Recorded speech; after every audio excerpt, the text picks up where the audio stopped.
Now we're good, Casey. Okay, we are back now live officially. Welcome to Around the Fort, episode 30. Is that right, Jeff? Episode 30. I am Casey O'Boyle with Northeast Indiana Game Night. I'm joined, as always, by my co-host, Jeff Mahoney from Summit City Sports. Jeff, welcome back to the cave. Always a pleasure.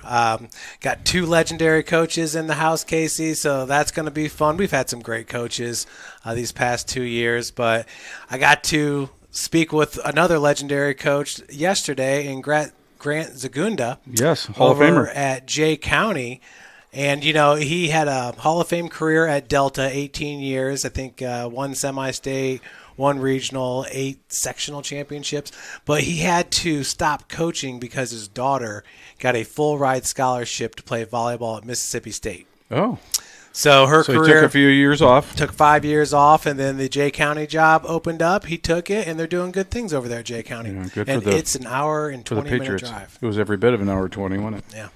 Well, thank you, Jeff. Why don't we go ahead and introduce our guest tonight? This is the week known as the Battle of the Bishops. Am I right? Isn't that what's going on Friday night? Tomorrow night? That's what they call it, yes. Some people say the best rivalry in Fort Wayne. Certainly, very, very special rivalry. So we have two legendary coaches on the Cowboy couch to my left here. They're both to my left, but to my immediate left, former Bishop Dwenger mentor, Andy Johns. Coach Johns, welcome to the cave. Thank you. It's great to be here. I've heard a lot about this. It's nice to finally be invited.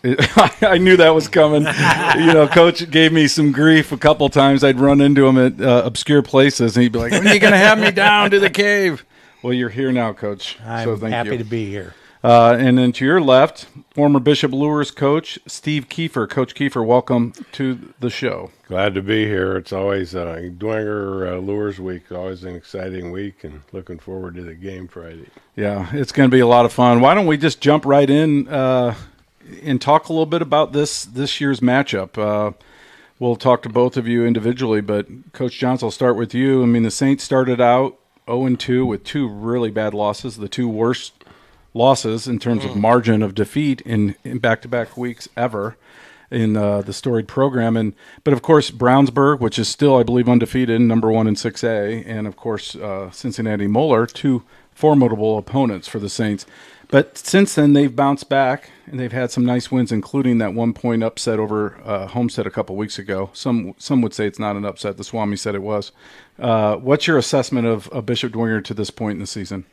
Like I said, I've seen all their games. They're definitely improving. I texted Coach Garrett last week and said it's amazing the improvement from game 1 through game 6. And it was tough getting started for those first 2, and I could venture an opinion on scheduling and that, but as an ex-coach and ex-athletic director, but I'll bite my lip on it. Tough to start out that way and keep the kids focused on the goals there. And the confidence factor. I felt the same way to a certain degree, Coach, but I think the thinking was iron sharpens iron. Let's go out and play the best and see where we're at. And again, if they were 1-5 right now, I might be feeling a little bit differently. Mm-hmm. But the fact that they got that signature win against Homestead, what's proven to be a really good Homestead team, and then played Carroll toe-to-toe for 3+ quarters, tells me that they went into those battles battle-tested. So, but I felt like you did, I think, initially when I saw the schedule that came out. But now that it's... And I don't know the background on how hard it was to find games. Not everybody likes to play Dwenger. I'm sure Lures would fall in that category too. I'm not saying the schedule like Tom Allen at IU tries to do, pick up three W's, but there's a where are those W's? Yeah, that's another conversation. He couldn't get the third one. He had to drop. I was going to say, I almost lost to Akron. Akron outgained him like 2-1 too. Well, Coach Keefer, let's talk. Let's get your 2 cents on Bishop Lures. Similar boat. The Knights went out of conference with the new scheduling this year and played 2 really good opponents in East Noble and New Haven. And if you look at where those 2 teams are at right now, they're both playing at a high level. So those aren't the worst losses in the world. Felt like it at the time because they weren't very competitive games. but since the Knights have rattled off 4 Well, straight wins. They started out they're playing a lot of young players, and I've seen a lot of progress. I help out with the video on Friday night, so I get to see some of the improvements that they've made, and they're playing pretty good football right now. I'm looking for a good game this weekend. I think it will be, yeah. Coach Keefer, what do you think's been the biggest improvement for Bishop Luers from the opener at East Noble till last week? The center quarterback exchange. They had a lot of bad snaps the first couple games. Yeah, it's hard to run an offense. I think with they dead plays. moved a couple of different kids in at a center position. That's a tough spot to, if you can't snap the ball, that makes for a long night. But their running game's improved, and their last couple games protecting the quarterback. The kid, their quarterback's got a pretty good arm, but he needs some time to set up back there and throw the ball. Their running game has improved. Their special teams were good, except when the center snapped the ball over the punter's head. But they've improved in all phases, and I think by the end of the year, come playoff time, they're going to be a power. Yeah, Coach Johns, maybe same question to you. Where has Dwenger improved the most, do you think, from week 1 through last week? I think definitely line play on both sides of the ball. It was, again, the first 2 weeks, it was rather porous, probably porous against most teams, but I think the linemen have really, and some of them were young too, greatly improved. They're stopping the run on defense, and they're opening up some holes offensively. And Trent Tipman runs awful hard. He doesn't need a real big hole, but in my mind, that's it. It's amazing. I was going to grab a couple if I subbed over there and tell them how much they've improved. That Morris kid, Lewis, is it? Yep. Yeah. Lewis is sophomore. Yep. Yes, I just night and day from early in the season to now. I mean, that's just one example. Oh, sure. And I think that senior-laden offensive line is really starting to gel. And they've had a plug in as a new center there as Max Brinker. The starting center has been dinged up. I think he might be coming back here soon. But, yeah, I think they've done a nice job. They don't have any Jason Fabinis or Vinny Feecables or Joe Titmans, but they've got some really good, solid offensive linemen over there for sure. Yeah, Coach Johns, obviously, built up a great program, a program that's known statewide. Won your first state championship in 1983, which was the first state championship in the city of Fort Wayne. But everybody, when I was going to Dwenger and just following Dwenger football growing up, everybody always thought Dwenger recruited. And it wasn't necessarily the case at all. I mean, a lot of these kids are just coming from St. Vincent's and St. Charles, Precious Blood, whatever, St. Jude's. How much were you involved even back then with the CYO and those coaches in the CYO? Because it just felt like, if you played at St. Charles, then you were a freshman at Dwenger, it was really pretty similar as far as the discipline's concerned and all that. It was. I've known a lot of those at the time CYO coaches for years. I taught 6 years at St. Charles, so you got to know them pretty well back then. But that recruiting thing is more of a statewide. It leaks out of Indianapolis. Battled it for the 30 years I was there. It's an Indianapolis thing, and the IHSA commissioners agreed with me on that on more than one occasion. And take Ewell Wilson for an example, one of our greatest players, and he showed up as a freshman. I had to ask somebody what his name was. I had no idea who he was. And just wanted to go to Dwenger. And you weren't turning him away, though, were you, Coach? No, I mean, he played on the freshman team. You go out and freshman practices and that, and it looks pretty good. And could you tell, I don't mean to interrupt you, but could you tell that early on that he was going to be special? Or did it take a little while? No, he was faster than anybody else and more athletic than anybody else. No, it was quite obvious. Okay. we never looked at it as recruiting. We looked at it as marketing. The coaches accused me. I just said, "Oh, we're good at marketing." Right. And you build a good program, and Andy, the same way you get a quality program, kids want to come there. Kids want to play for winners. Treat them right. Yeah. Yep. Well, and the same could be said for Jalen Smith, correct? Because many people thought that he would end up over at Harding and follow in his brother's footsteps, but Jalen actually came to Lures just wanting to play, like you said, for a good program. Well, and I talked to Jalen. Education was a concern for him even as a freshman, and Lures has a little bit more rigorous education than maybe some of the public schools, and I think he recognized that. We talked about that at one time. While he was there, my wife was the principal at Lures, and she helped him out a lot, tutoring him. And, it worked out. He got into Notre Dame, so. I'd say so. Yeah, no doubt about it. And, Coach, you actually got to coach Jalen in his senior year and winning that fourth straight state championship. Was he by far the best high school player that you had ever coached? He was right up there. Of course, he came into Lures as a freshman, and as a freshman coach at Lures, I was kind of licking my chops, and I never got to see it. He never played for you, did he? Never saw a minute. He went right to varsity. He was a great leader in that 2012 year. I remember we had a road game. I don't remember what it was, but the kids got a little rowdy on the bus on the way home. And of course, the buses are real crowded and everything. So Monday morning, on the way out to practice, Jalen and a couple of the guys were there, and I went over and I says, that situation on the bus ain't going to happen anymore. You deal with it or I will. He said, I'll take care of it, Coach. And that's the kind of leader he was. And we didn't have that problem anymore, but they were just kids being kids. Yeah, and certainly you need a guy like that on a team to kind of take charge in a leadership position.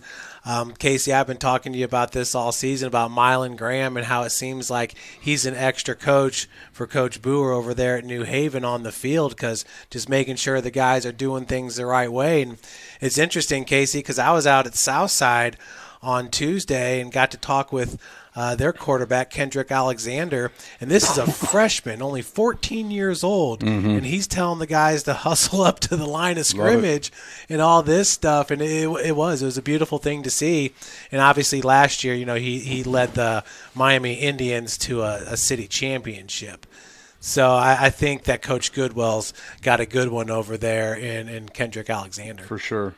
So we might put you on the spot again and have you pare down your best players ever that you coach, but so be thinking about that for Coach, so you can throw out a few names. Coach Johns, now it's your turn on the hot seat. We already mentioned Ewell. I'm sure he's in the conversation. Sure. Who are 3 or 4 of the all-time greats that you coached, besides me? Besides you, I mean, there were a large amount you could put in that category. Chris Pelkington, I thought, was one of the finer high school players. I think he very well could have been an NFL player in my mind. Agreed. The Canary boys, you talk toughness, and the year they played together at the linebacker, that was fall of '82. Both of them. Yep, Dave and Brian. Getting off every tackle, every pile was 63 and 64 standing up. Definitely tough kids. And then you go on, I got to mention Alex Tone. He was probably the finest high school player that I think I've coached. Man, he was nails, wasn't he? He was so tough. Carried the ball 35, 36, 37 times a game. And 16, played defense 18 also. Tackles too. Yep. So he was a tough kid, and the list goes on. I like to point out a couple of them. I was just an assistant at Tommy Isaacs. Was a tough kid, little kid, and I think he's one that he and Dave Farnbaugh that were in the same class that sort of turned the culture around. Also, that high expectations and hard work. Mm-hmm. So those are some good and there's ones. many more that I could mention. Oh no, those are some good ones. I mean, and as we talk some more, there may be some opportunities to throw a few other names out, Coach. As you've been sitting here, a few names that during you weren't head coach at Lures as long as Coach Johns was at Dwinger. Your stint was, let me tell our listeners, 1979 to 1986. Right. Correct. 72 and 30, and then you coached a few years at Belmont after that, of course. Right. And Coach Johns, you were 1980 to 2001, and we'll talk a little bit more about that. 191 and 68 during your tenure. So your list probably might be a little smaller, but maybe not. You had some really good players during your era. Yes, we did.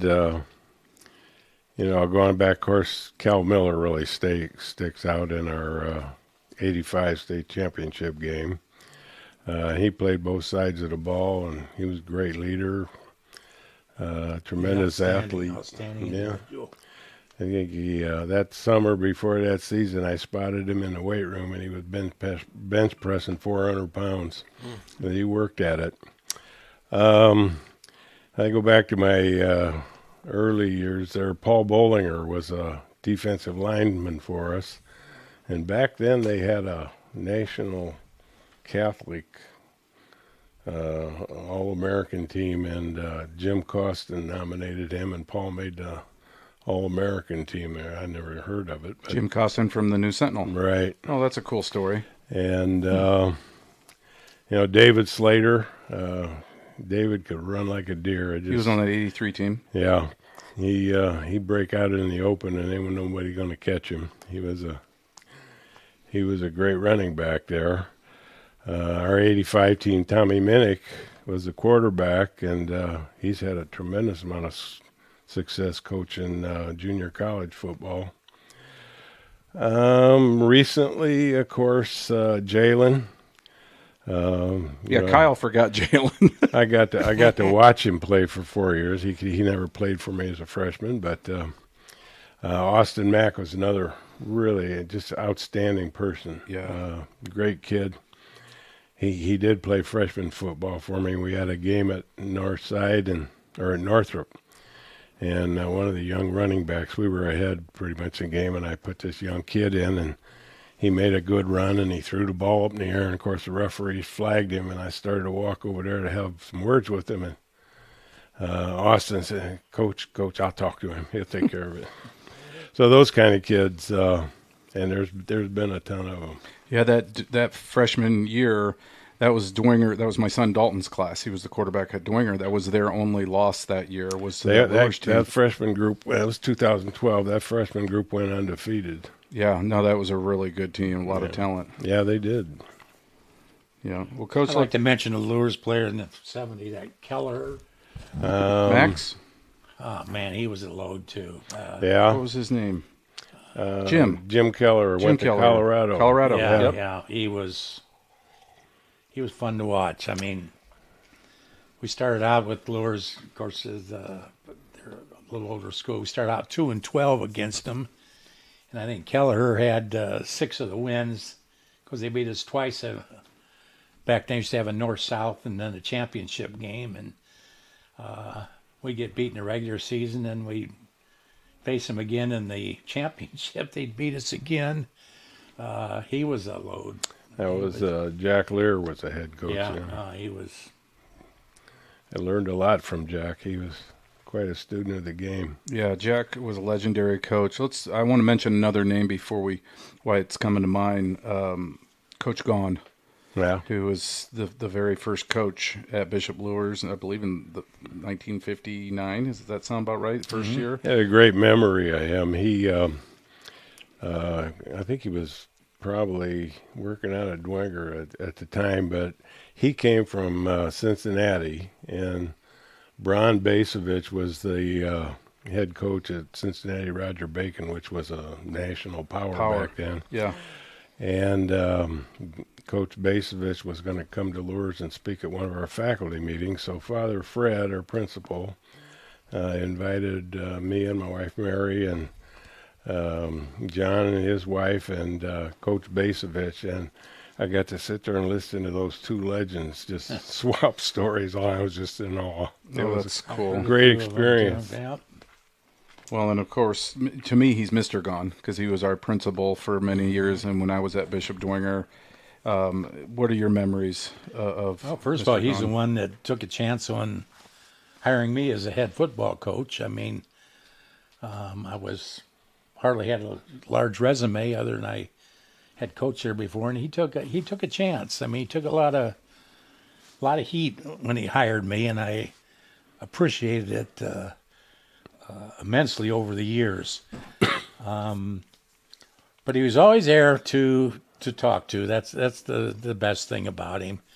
Any problems I would have, whether it be as an administrator or a coach or even a teacher there, his door is always open and gave pretty sound advice on how to conduct one's life. Well, he wore a lot of hats through the years, and you were able to, sounds like, tap into some of that wisdom. I mean, for a while there, he was principal at Lures and Dwenger simultaneously for 6 or 8 months. I mean, that shows the type of what colors did he wear on Friday night? That's what I want to know. Ex-Marine type mentality, that jump in the foxhole, and he would do that type of stuff. What year was that? Do you recall? Pardon? What year was that when he double duty? Part of a year. Was it during football season by chance? I mean, I'm just dying to know what he wore on Friday night to the Battle of the Bishops. I think it was later in the school year. Well, still, I think it was. testament to He'd spend a half day at Dwenger and get in his car and drive to Lures. Well, his the importance of a Catholic education was paramount with Mr. Gone, and it was at the forefront. It didn't matter if you were a Southside Catholic or a Northside Catholic, and you could see that when he was walking the halls at Bishop Dwenger. He was Bishop Dwenger's principal, make no mistake. Yeah. But you knew he loved the Catholic education. And I'll ask both of you this, and I'm sure Jeff's got some questions too. I'll start with you, Coach Keefer. Talk about, and you can probably speak to this a little bit differently than Coach John's, having been at Belmont.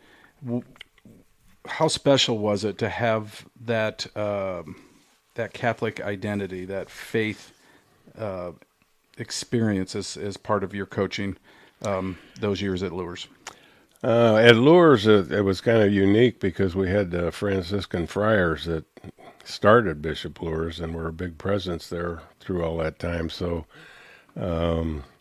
religion came first and football came second, but of course education was in there as well. But the Franciscan influence was really strong.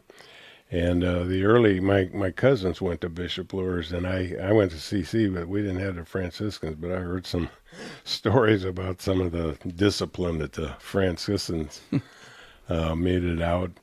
They were a great bunch of guys. They'd drive the team bus and help out with taking care of equipment, and whenever you needed something, you go to Brother Louis or Father Camillus, and Father Fred was the principal while I was there. And they wore the garb? Oh, the yeah. whole deal? Yeah. Were they barefooted? Father Carl, we'd have Mass every Saturday game. We would always have a team Mass. Okay. It was kind of neat. And that was a really special time. The kids, at Mass right before a big game. And did you miss that part of the experience when you went to Belmont, the spiritual side of things? Yeah, but it was a different situation, A lot of the Belmont kids came from the Catholic school there in Decatur, and they had the Catholic background, but a lot of Protestant down in that area. There's a real strong Protestant area, but we didn't do the team Mass and all that kind of stuff. Right. And I did miss that too. For sure. And Coach John's, same question to you. I mean, how special was that part of the equation for you coaching at Dwenger? It was the epitome. It was that one went right with the other. You couldn't pull them apart or figure which one. I mean, it was a way of life. It really was. And, the team masses and stuff. And Coach Garrett today's taken even to a greater level. For sure. Than I ever did, being a pastoral minister and everything else there. It's you can't have one without the other. Yep. Coach Johns, going back to the state championships over there at Bishop Dwenger, do you think, would you put one team at the very, very top of all those state championship teams? Because I remember in the moment, you always felt like that 1990 state championship Bishop Dwenger team was the greatest team ever assembled over there at Dwenger. I've been asked this question many, many times over the years, and again, not just with those three, because Casey mentioned the '82 when the Canary boys played, and Pelkington and the Bloom Kid. I think that team was loaded. At the end of that year, we were playing the best football anywhere, and we didn't qualify to get Lafayette in the tournament. Jeff, or was that the year? Am I thinking correctly? No, we didn't get in the tournament. Oh, you didn't even make it? No, it's it was a cluster. Yes, and we'll leave it right there. They were playing the best. Anyways, back to your question. I think you got to go two categories. The '83 team overcoming things in the dream, first ones, 2-point conversion at the end of the game. The city in Fort Wayne really embraced it. They embraced Lures and us both that year. The thing down at the mayor's office, the rotunda there, fire trucks, parades, the whole bit. I think it's got things started there. But probably if, I'll be honest with you, we go with pure football, the 90 team could ratchet it up when they wanted to, and had so many different weapons, and Kevin Coretta. I mean, Coach Isaacs swears every time I see him that he's the best player he's ever seen. Yes. How I could put Chris Pelkington above him or something. He just can't figure out. Kevin made plays on both sides of the ball, special teams, and he just was a player. He really was. He just did everything. Yep. And then, of course, Ditto, the career he had after, and the 2 state championships, and then Ewell and Brian Baker was a senior on that team. There's 3 different things. And this Battle of the Bish is one thing I got to mention is a trophy. You guys have all seen the trophy, right? Yeah, did you bring that over tonight? You were supposed to. I don't. I have no had. That's got to be the nicest. Yeah, talk to the bishop about that.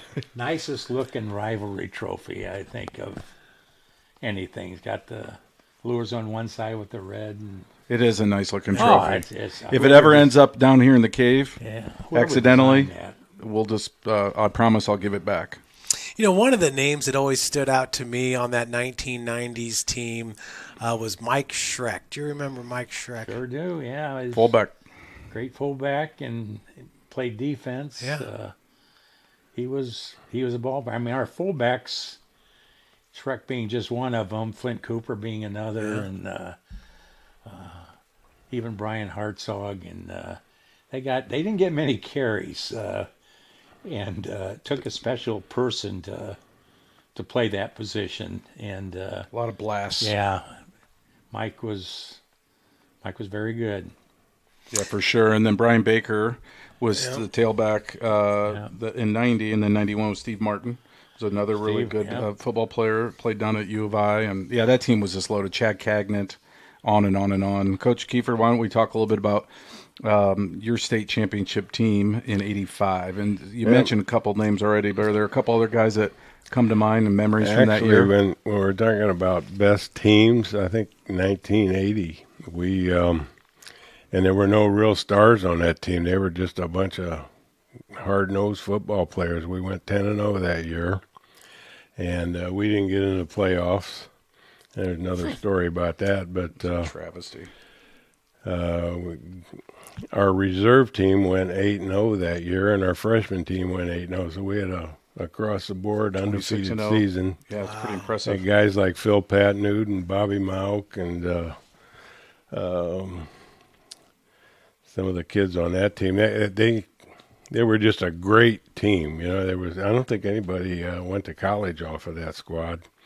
But the 85 team,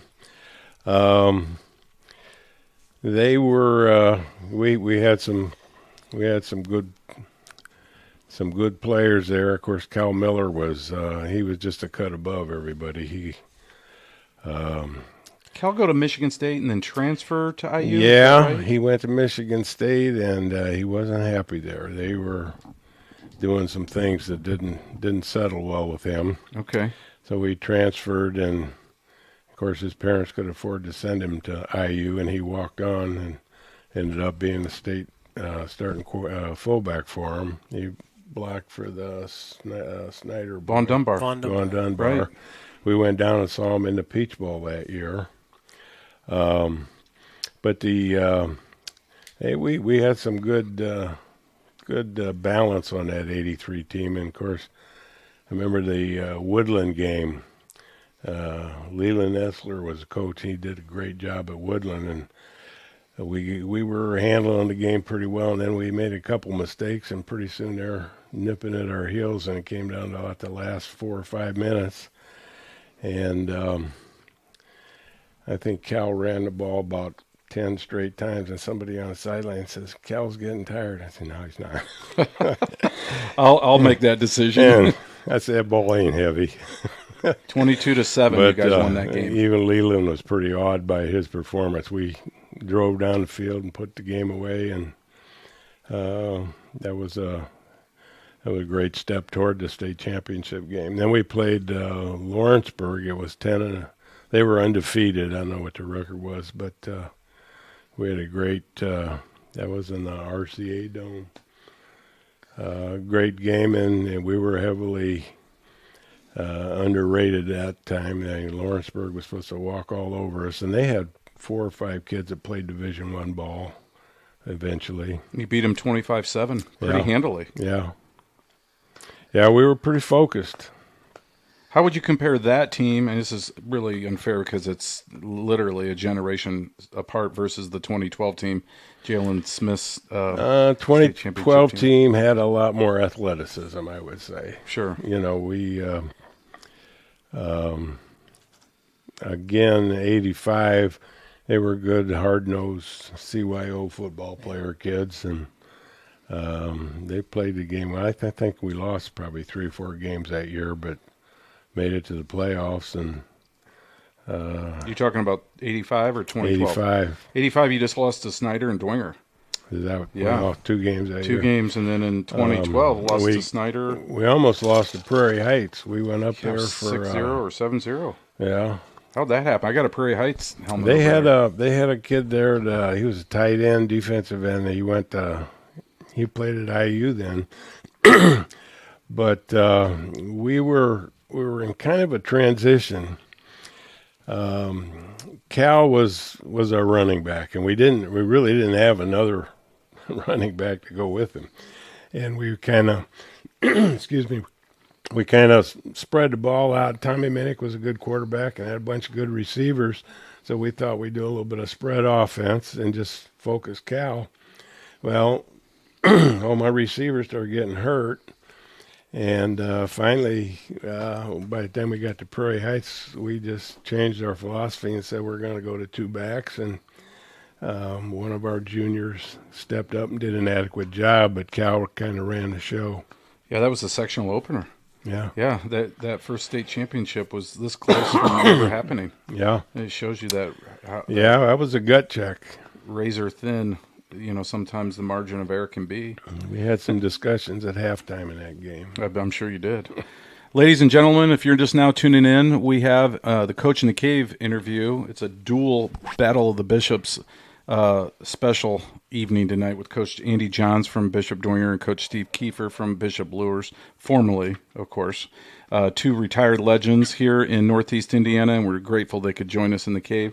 I'm going to let you think about this question, Coach. So, since you're a year older than Coach Johns, right?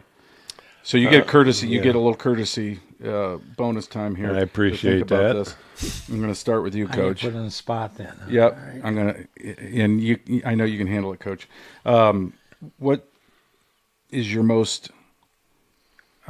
What's your most gratifying win? You got to pick one as a head coach at Dwenger, and then this is the hard part. What's your most devastating loss that you had as a head coach at Dwenger? Again, it's hard to pick one. I hate to. You have to go with the 83 2-point conversion. I mean, Down 2 to touchdowns put late. that, Yeah. I mean, the last 2 minutes. But there was one my first year I coached. Steve mentioned 1980, which was my first year, and it was just the end of the year. I won't say a meaningless game because no games are meaningless, but we're playing a Concordia, and we were either down 1 or 2 and or tie or whatever, and we scored a touchdown, won the game, and we finished 7-2 that year. And being my first year, I think that was so important because it, I think, gave the administration and the players and the CYO, whatever, a little bit of confidence that, I sort of knew what I was doing. And a third one I'm going to throw in there is when we beat South Bend St. Joe in the semi-state to go to state. That was a big stepping stone for us. In 1983. Yeah, it was. 14-0. Okay. That was the big one to get down there the first time. And going back, I want to give Snyder credit. They were the first, I think, to qualify in town. Their 76 team qualified for the playoffs, and they did get beat. We up in South Bend, we went up, but that gave you the idea in your head that, hey, this is sort of neat, We can do this here in Fort Wayne. Yeah. Mm-hmm. And 2 years later, of course, we went down and played Carmel. But give a little credit to Snyder too, because that's opened a lot of eyes that year. Coach, you're kind of dodging the second half of that question. Is there a devastating loss? I know. I mean, listen. I know. Any as a of them coach, would you be hang on to losses a devastating. lot more than you do wins. And would you say any of those state ones? It wasn't. It would not be one of the state Okay. runner-ups. I think it would probably be a sectional or a regional game that maybe we feel like we shouldn't have lost. I mean, East Noble comes up; they beat us once. My senior year at Elwood, semi-state. Yeah, I felt like we were so much better than them. It was in the snow. yeah. We had some turnovers, uncharacteristic. It was just not ideal conditions. Yeah. I think if we play them on a dry track, we run them right off the field. That Griffith game, I think, too, and the lights went out. yes. Did somebody lose their job over that? How were you supposed to play defense against that offense with a bank of lights out? Our side of the field was on the wrong side. You couldn't see a line, and Tell that story, Coach. For what year was that? Was that Alex Tone's? Was that his senior year? Because we're up 14-0 in Against the first Griffith. 4 minutes, and the lights go out behind us, a bank of lights, and of course the game stopped, and you're trying to get I&M out and whatever, and we could not see a line. Now his side of the field, because he had the lights at his back, he could at least see the hash marks or whatever, but big mistake. I should have just sent him home and told him to come back tomorrow afternoon. Yeah. I regret that to this day, because I just think We that's lost one 35. I say we. Bishop Dwenger lost 35-21. That was on November 21st. That was my birthday. Happy Okay. birthday to me. Yeah, that was a tough one. I mean, I had sort of regret. That's I It's so forgot far about that away. one. They're in a different time zone, but it should have just said, Yeah. see you tomorrow afternoon. What was the score? It was 14-0 when the lights went out. Is that right? Could have been. I mean, Okay. because it went out fairly early. Lights were always going out. And they ran that offense where They a went lot out of in misdirection. 83 at the state championship. Your bank of lights went out. Follows me around, I guess. The Warren Central at Warren Central. Yeah. Okay. All right, Coach, your turn. What's Is there one signature win? It's probably the 85, I'm guessing, being the first at Lures and your first. And but I'll let you speak to that. And then, of course, maybe the one loss. Actually, I can think of three. Okay.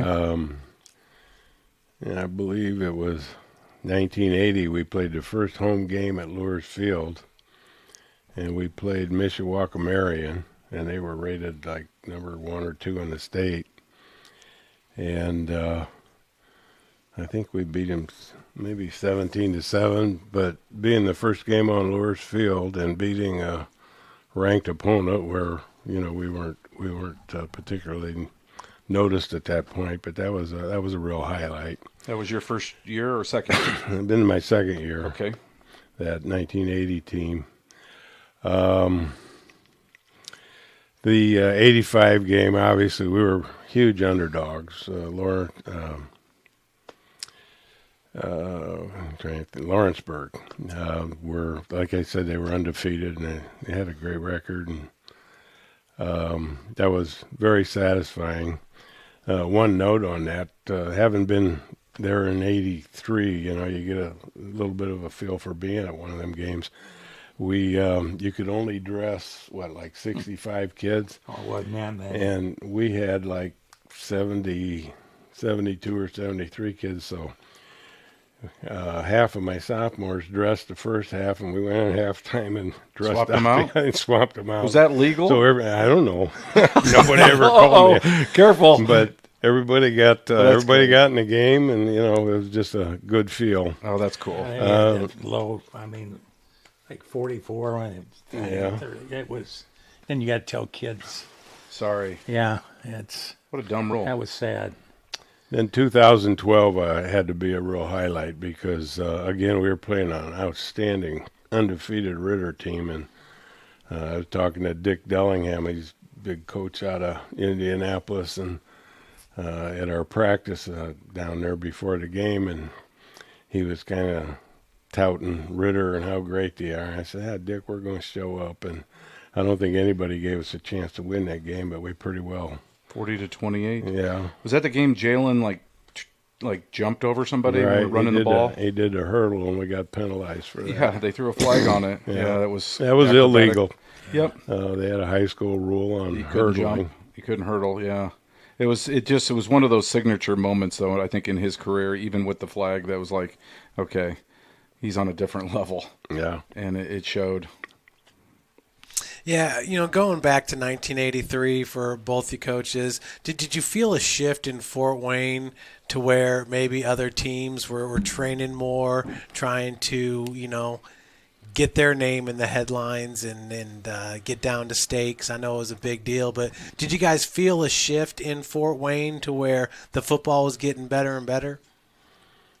I felt it. I mean, with the playoffs, people argue about, and they go to Indiana basketball and one state champ, but the playoff system has done so much for high school sports, and not just football. But I think that really opened the eyes of Fort Wayne football around the state, and everybody knows they got a shot to get to the playoffs, and I think it really made a difference. I agree too. I think it. Everything seemed different after that, and the aspirations and dreams of not just Dwenger and Lures, but I think everybody that, and it's proven. I mean, it's Wayne's won the state championship, and Harding, Concordia, Snyder, twice. Yeah, forget Concordia. Yeah, Homestead got down there. Yeah, I mean it's Carroll got down there last year. They opened the floodgates. You're right. But did you feel like you were trailblazers at the time? I mean, did you feel like, hey, we're doing something special here? And you guys kind of did it in conjunction with one another there in that 83 season, both making it to state. Oh, I'm just glad to be there. Yeah. Just building a program. But like I said, it was such a big deal back then for both. I mean, you don't see it today for parades and fire trucks and well, that's I think speaks to the fact that it was new. Went to state legislature and got a thing. That's just it was a big deal. Mm-hmm. I always enjoyed the ride home. you get Allen County border there, and the police would pick up on you and give you a escort with fire trucks into town. That was always kind of cool. Let's get back into the Battle of the Bishops. And Coach, I'll start with you, Coach Johns. This week, what does it mean to be part of that for those that have not experienced that as a coach from your perspective? It's a big deal. I mean, it always has been, and I think it always will be. It's they call it Rivalry Week, but it's a date you have circled on your calendar. It's when they made these new schedules up, which I won't get into. But you were allowed to keep certain teams that were meaningful to you. You're going to play them every year. They're not going to rotate off. Right. It's big. I mean, 2 Catholic schools, obviously, and any memories that come to mind? Any fun, interesting stories about this series for you personally? Whether it be a game, or in game, or the week of, or the week after, anything that comes to mind? I don't think anything specifically. Just it was. You always knew it was going to be a tough game. I mean, and it was sort of a streaky as far as some of the wins and losses and so forth. But it was always going to be a good football game. It's going to be a clean football game. And I was going to say it was never really contentious. No, hard hitting, no. very physical, not necessarily hugging one another afterwards, but it was played the right way. Yeah, I agree totally on that. Yes. I think Coach, another big factor in that, though, is that coming up in the CYO, those kids were playing each other from grade school on up, and they were cousin against cousins, and maybe some cases brothers against brothers. But there was a camaraderie that evolved out of the CYO that carried over into Lourdes and Dwenger and our feeder schools, and those kids had relationships, and nobody wanted to lose that game because that kid you looking across from might be your cousin over there or something. Yeah, Thanksgiving. But I think that was a huge factor in the kind of rivalry there. We're both sort of schools were in the same boat, so to speak, as far as money and facilities and things of that nature. You mentioned the dad's club, doing your field, and I was lining ours on Saturday morning, and we were sort of in the same boat. You sort of had each other's back, so to speak. Interesting. You think of this rivalry, and Jeff, you and I, as players, remember, the week of the Battle of the Bishops, and it just always felt like it was another level in terms of the intensity, but there was always a shared respect. It felt that way. And I knew a lot of the Lures kids in the late 80s from mutual friends or cousins and things of that nature, and even though we wanted to beat their brains in, there was a genuine respect. And I think a lot of it comes back to the faith aspect, me personally. There was just something about playing Catholic football, playing CYO football, and then getting to your chosen high school and going head-to-head, knowing it, like you said, Coach, it was going to be a battle. You look back through the years, there's very few blowouts. Yeah. There's a lot of really, really great matchups. What are your memories, Jeff? Well, I mean, really, I know I keep talking about it a lot when we have Lures people around, but just going up against Jeremy McNeil and what a phenomenal athlete he was. Mm-hmm. And like you said, you knew when you were going up against Lures that these guys are going to hit you. And Northside was like that my senior year, and obviously the Snyder rivalry. If you go to Dwenger, the Snyder rivalry is really, really big. And we've talked about this a bunch, too, because St. Charles sits right there, right next to Snyder High School. Mm-hmm. So you end up, just those guys are your neighbors and all that stuff. So personally, for me as a Dwenger guy, just because I grew up right next to St. Charles, the Snyder rivalry was probably the biggest rivalry. But the Lures rivalry was so great because, like you said, it was similar teams as far as the discipline was concerned, as far as just the football knowledge and the skills. So, but yeah, a lot of mine just go back to just the great players like Clancy Shank and Jeremy McNeil. I mean, you had 2 wide receivers on that team that really could have started for any team in the SAC. Yeah, 1-2 punch in their receiving core during that era for sure. Well, folks, we've got about 10 or 15 minutes left if the coaches aren't going to fall asleep. But this is past your bedtimes, both of you, isn't it? Me too. We are elderly. I offered them coffee just so you know. There was some 5 Lakes brewed, but they declined. Let's talk about some of the artifacts that you guys brought in. I want to make sure we quick. I'll start with you, Coach Keefer. Thank you for the shirt. Coach Keefer got the memo. Bring gifts. 30th anniversary, 1985 state football champion. This is for me to keep, right, Coach? Yes, sir. Thank you. I think I might be able to squeeze into that. What do you think of that, Jeff? Yeah, you can squeeze into that. Isn't that nice? Double X. Yeah. Oh, I'm a double X. At the very least, I can always put it on Archie. But thank you, Coach. You're welcome. What do you got there in your hand? This is a helmet that was presented to me by the coaches. Again, it's on both sides after the 2012 season, and Oh, that's cool. Let's get a close up of quite an that. heirloom. This is go to one of my grandkids someday. You want me to hold on to it until then? I kind of keep this downstairs where Harry Coach, can I try take it care of out. everything. That is nice. That's really nice looking. Coach, let's talk a little bit about a couple of these are special to me because I was instrumental in producing them. But this, I was showing Jeff before we went on the air tonight. This was your retirement, correct? Yes. In 2001. Coach was kind enough to give me the exclusive, so to speak, if I remember correctly, right? And so I was able to, with Matt Baer's help, put this together. Matt designed this piece. Debbie Canary. Can you see it, Jeff? Yeah, we're gonna get a close up of that. If you can just hold it up for a second. The picture, the portrait there, Debbie Canary. You mentioned the Canary brothers. Yeah. Their little sister did that, and she's an artist, Wow. and it just turned out beautifully. And it had some of your signature moments, and of course I gave a sappy remembrance of my time as a Dwyer football player and what you meant to me during that time. So this was I thought a really cool piece. That Thank was you nice, yes. for bringing this over. And then what else? There was something else that you had down here. Is it behind there?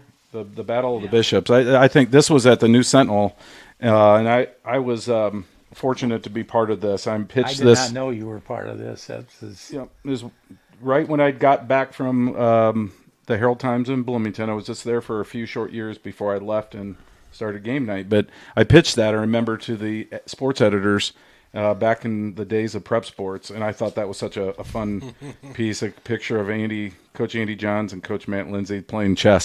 I always wanted the caricature of myself, and would never purchase one. So here it is. It shows up on Prep likeness Sports, and Matt and I got this as one of the few things that's hung in the house. That's a great piece. And on the inside, I think, if I remember correctly, we did an Dwenger all Lures team. Okay. There to that point, which was what year was that? 95. So it's certainly they've added some names since then, but that was a lot of fun to put together at the New Sentinel. That was neat. I Yep. mean, that's something I really And then really the last like piece, because you Coach. didn't see it before. No, it was. I remember pitching that, and of course, as a Dwenger grad, you're always accused of being a Dwenger homer, whatever. I always joke with people, early on as I was coaching at St. Vincent's, and I had some really good teams. I used to get accused of, he's only doing this football magazine and coaching so he can help Bishop Dwenger football. I'm like, whatever it takes, right? And I remember people used to get offended by the game night part of it, and so many Dwenger advertisers. I'm like, well, thank God for them, or there wouldn't be game night. So it goes with it. It goes with the territory. That last one, Coach, pull that up, the 83 team. I think this is a really cool throwback poster. Jeff, can you zoom in on that? Oh yeah, we got it. They did artists, one of the Dwenger grads, and they did 200 of these prints and sold them off, and that was the theme of the year. So it was the dream, and Coach Stone, of course, was our motivator on that, and got the spirit tree, and that's it.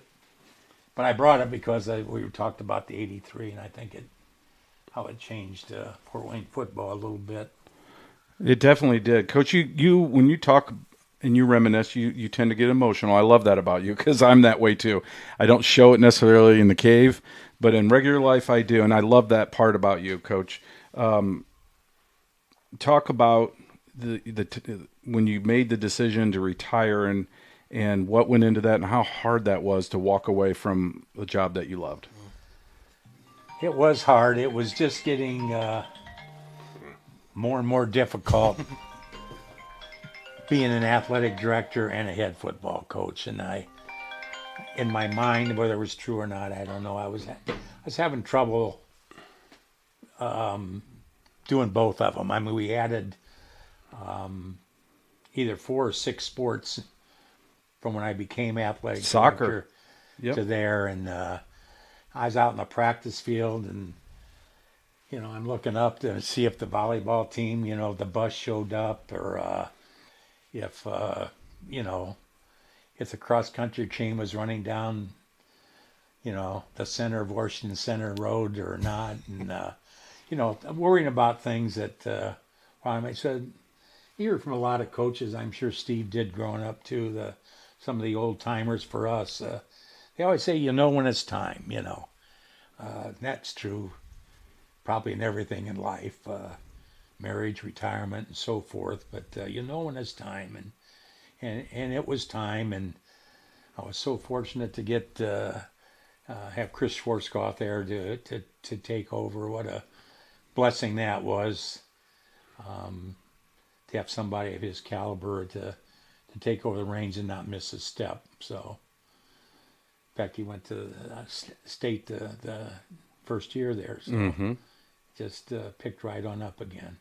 So yeah, it was hard, and you miss certain parts of it, and with certain parts you don't. Obviously the Friday nights were always fun and competitive, but. A lot of coaches will say they miss the relationships with their assistant coaches and some of that. Is that part of it? I was always around them as an athletic director afterwards. Sure. I was around the coaches every day, but I don't know. It just the lows were lower and the highs were higher. I mean, I made you get a nice victory or something, and by the time I walk from the field to step on the bus, I'm already starting to think about the next week. You don't even enjoy it for 40 seconds, and you're starting to, where are we traveling next week, or this, or I don't know. It was just a lot on the head there. So there was some relief too once you made that decision and being able to move on to the next chapter. Yes. Coach, how about you? When you made your decision to leave when Belmont? The knees went out and the shoulder went out. Those two. But actually, I think it was 2018, and I had we had a bunch of younger guys coaching there that I coached, and Kyle and Ryan and Mick Palmer and the other guys that were, that I coached that came up and are taking charge now. It was time, but then the other mitigating thing was that's when COVID started hitting, and that screwed everything up. And for everybody. I'm glad I didn't have to go through that coaching. I had coached from 98 to 2018. I coached a freshman there, and I just really enjoyed that. That was all the fun and not half the aggravation of being a head coach. Varsity, you mean, right? Yeah. Because of media and everything. Just everything. These freshmen, they come in there, and you stand in the huddle, and they're looking up at you, and you just see the enthusiasm in their eyes, and you can mold them kids and pass them on and see them blossom at the next level. A good story there. Kevin Kiermaier. We didn't mention him as a great player, but when his freshman year, he was a skinny, scrawny little kid that hadn't started to develop yet as a freshman. And then he started for us at defense. He's a tough little kid. But sophomore year, we're at workouts, and his older brother Danny, Danny's a head groundskeeper for the Cubs now. At any rate, I said, "Where's Kevin at? He hadn't been to workouts, and so he's laying on the couch playing video games, watching." I said, "You tell him to get his butt in here." And next practice he showed up, and he turned out to be quite an athlete. He sure did. Worked out well. Watching them kids mature from that freshman to senior year is just awesome. I think he had I feel like 10 interceptions his senior year or something. Does that sound right? I mean, some ungodly number. It was unbelievable. Yeah, he was quite the stud his senior year. That Lures class were state champs in football, baseball, and basketball. Yep. Oh, wow. And if they don't go to the state finals in baseball, he doesn't get looked at by Parkland and play college because he was probably done after that. He's had a great career. Yeah, his picture's right there. He's actually a cousin on my wife's side. Yeah. Okay. KK. I'd like to claim some of that athletic ability with my genes, but it's not. Coach, any guys like that, any unsung guys that you can think of, maybe that came through the ranks that when they started, you're like, man, I'm not sure about this kid, and they ended up being one of the all-time greats? Well, a guy behind your head there, Jason Babini. That's a good one. Just big, gangly, long. Gangly, yeah, and just had glasses back then, and just didn't look like athletic. And, he came such a long way with us, and obviously it's a small step to what he accomplished in college and the pros. But for sure, that would be one. That's a good one. Yeah. And I think, because he didn't necessarily check all those boxes as far as body type and things of that nature, but he grew into his body, and I think he was a deceptively good athlete and had a marvelous career. Yeah. We just got a few minutes left, guys. Let's just talk about maybe some of the people in your life, especially assistant coaches, mentors, former coaches that were instrumental in your success. And maybe you could start with, Coach Tone. There's a bobblehead right there next to you. I mean, I know how much he meant to myself, but to you as well. Well, he was my right-hand man. I mean, what other way to describe it? We spent more time together for probably a 20-year period, back where you had to drive to get films and drive back, and scouting trips. You actually got to scout people and so forth. That we spent an immense amount of time together, and I had no worries at all about the defensive side of the ball. I knew he'd do a good job, and he did. I mean, and the other assistant coaches too. But obviously, he was my right-hand guy, and that was back when we had this is in the early 90s. We had like a 6-man coaching staff for 3 teams. So there was a lot of Coach Gergash, a lot of work to do. Yeah, and Coach Kester was there a while with us, and Brian Hartzog, and Coach Ray, Pat Holly. Yeah, Coach That might have been Watercutter. the 6 right there. Yeah, there weren't many. I mean, you look at those coaching pictures, and there's Walt Barkowitz. 6 guys walking in there. Yeah, Walt was there. Coach Or Barkowitz. before that time. Yeah, how about you, Coach? Is there, and if you've got somebody else to add, Coach, we can come back to it. I better say my wife. She put up with a lot of a lot of long hours and days, and those wives are important. yes, she put up with a lot. Yeah, all those years for sure. Coach, how about you? I gotta say, my wife too. She was my biggest fan. She was at every game, and coaches that influenced me. I think one of the biggest was Jack Lear, and I got to work with him for a season before I went to other play. When CC and split up, and half the kids came to Bishop Luers, I got to help out there at Luers, and I learned an awful lot from Jack. Myron Dickinson, I had 2 years with Myron, and I learned a lot from him. He was a great teacher. Was that at Northside? Yeah. Okay. I was at Northside 2 years, right before I went to Lures. And you can't you can't do it yourself. You had Frank Letizia was my defensive coordinator at Lures. It was one of the first calls I made when I got the job was to Matt Lindsay. He was just out of college, and I had been around. He was at CC, and I helped out Brett Anderson there at CC. So I knew Matt, and I called him up and said, "Hey, you wanna coach football?" And he jumped in, and he was a PE teacher over at St. John's, and then he come over and coached our offensive line for a while.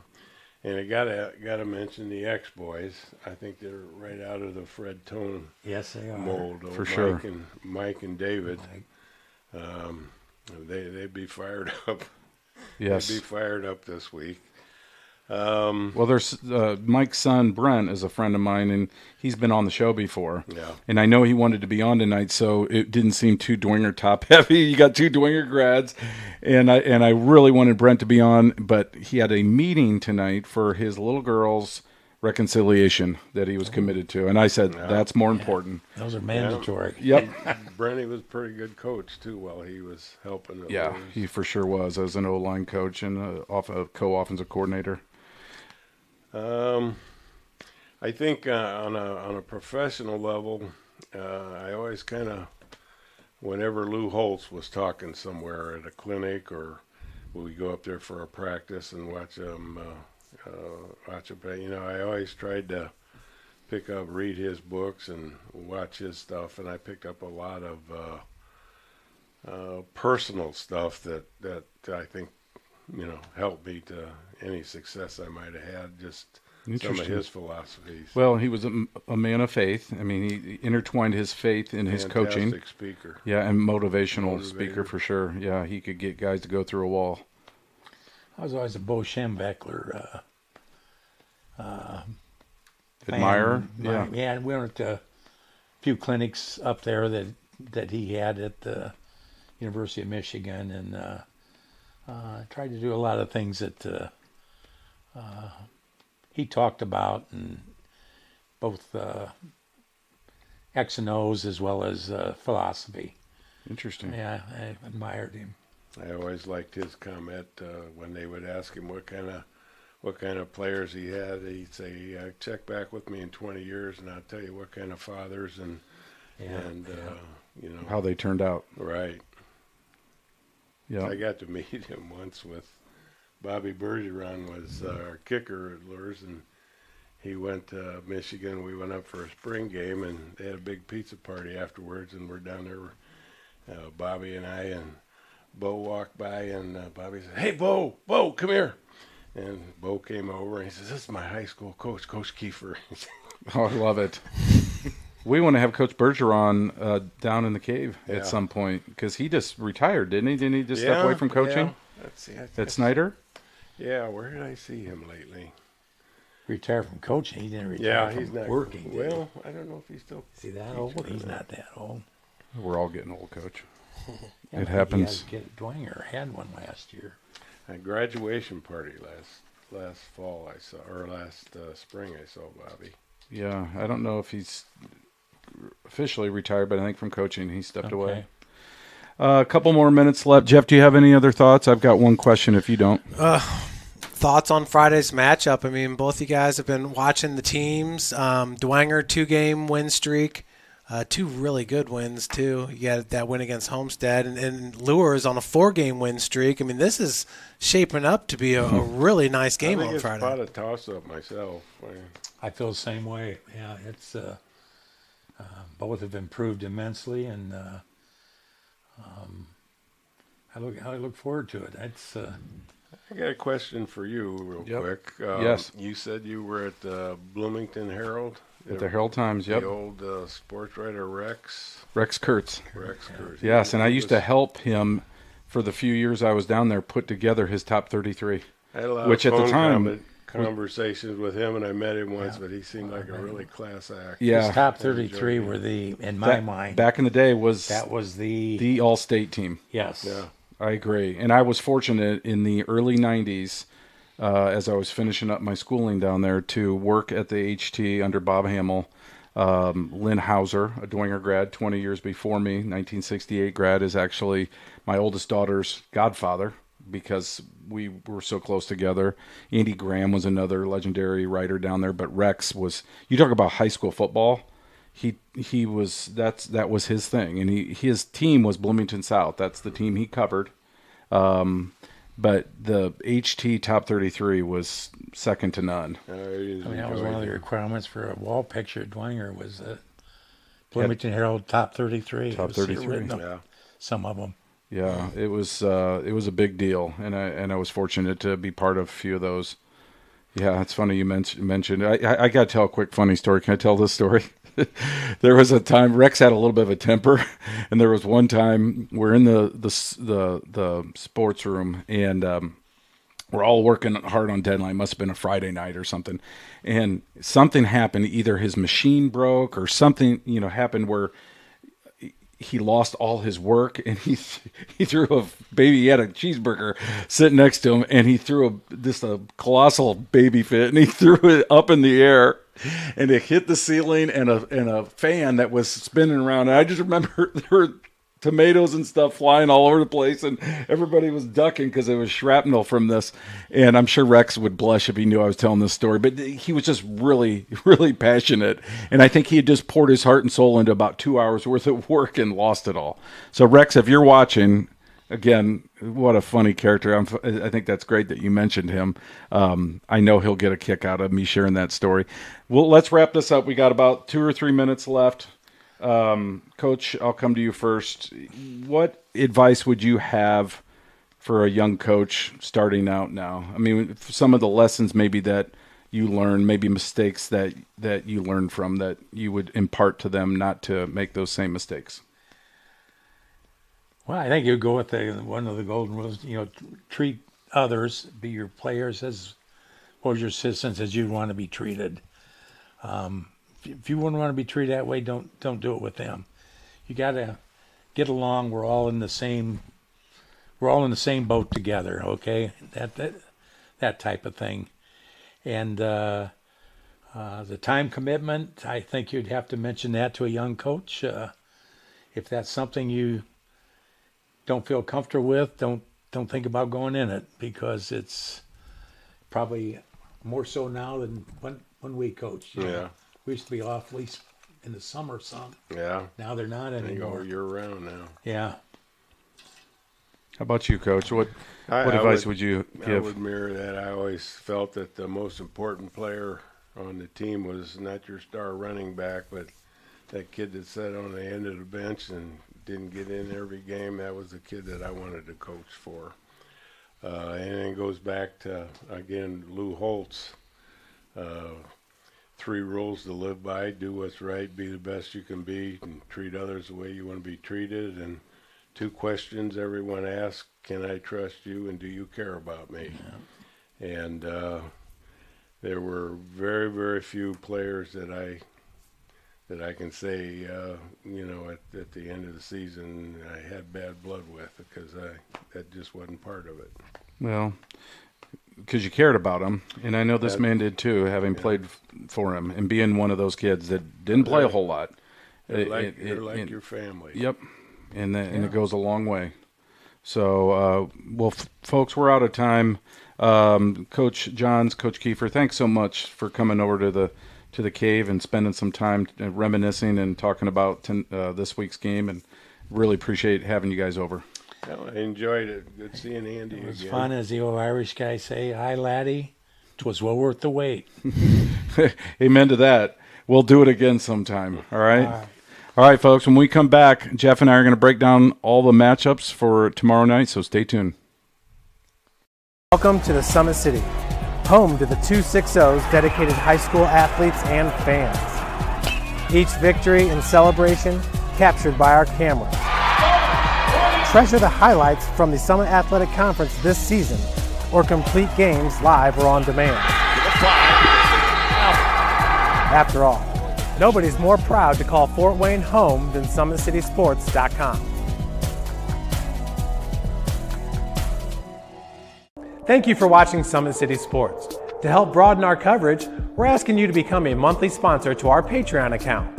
We produce weekly highlights and live video broadcasts. When the Homestead Girls Golf Team won its first state title in program history, we were there. When Fort Wayne brought back 3 state titles in cross country, we were there.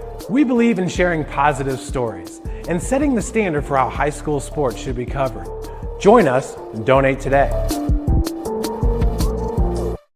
In 1952, my father, Jim Kelly, opened his first dealership.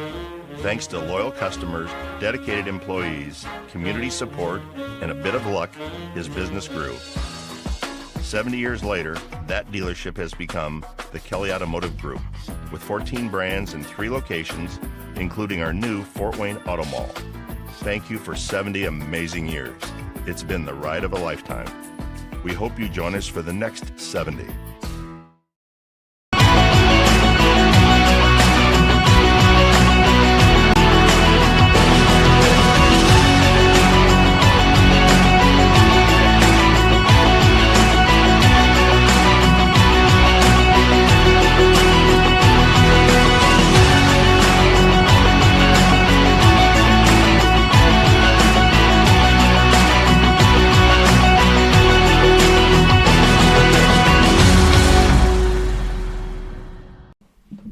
And welcome back, everybody. Casey will be joining us momentarily. Snake's back in the house. Man, needed some 5 Lakes coffee to just get me juiced to get around here. Doing some wedding stuff for my buddy, but I didn't want to miss partway through this festivity tonight. Had a couple of awesome coaches on. I got to hear a little bit of YouTube streaming on my way over, and man, that was a trip back down memory lane for a lot of high school football fans, I'm sure.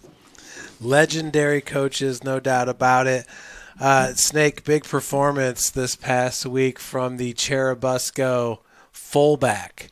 Man, yeah, Angelo Iannicelli. I can barely pronounce his name. Coach Blake's told me how to pronounce it 7 times. I still can't, but not only was he the player of the week for game night, he was actually one of like 5 or 10 that were put in for Max Prep's player of the week for Indiana as well, which is pretty crazy. So that was a huge performance by him, over 300 yards. And it's just funny how that works, talking to Coach Blake and, Coach Sade kind of saying the same praises. Great kid, just kind of crazy sometimes on how certain players just jump off the tape in certain games, like they're having a season that by Busco standards would be considered slightly down. Mm-hmm. But I never stop somebody, man. When the game's hot and you're feeling it, 22.1 yards a carry, you just keep handing the rock to that guy. Yeah, another player of the week, A.J. Myers from Jay County. He went off 250 yards rushing, which was 150 yards more than his season high. Holy smokes. So, and 5 touchdowns, getting a big win. So we saw some great performances. Another guy easily you could call player of the week was Trey Bates last week. Oh, gosh. And what he did for New Haven.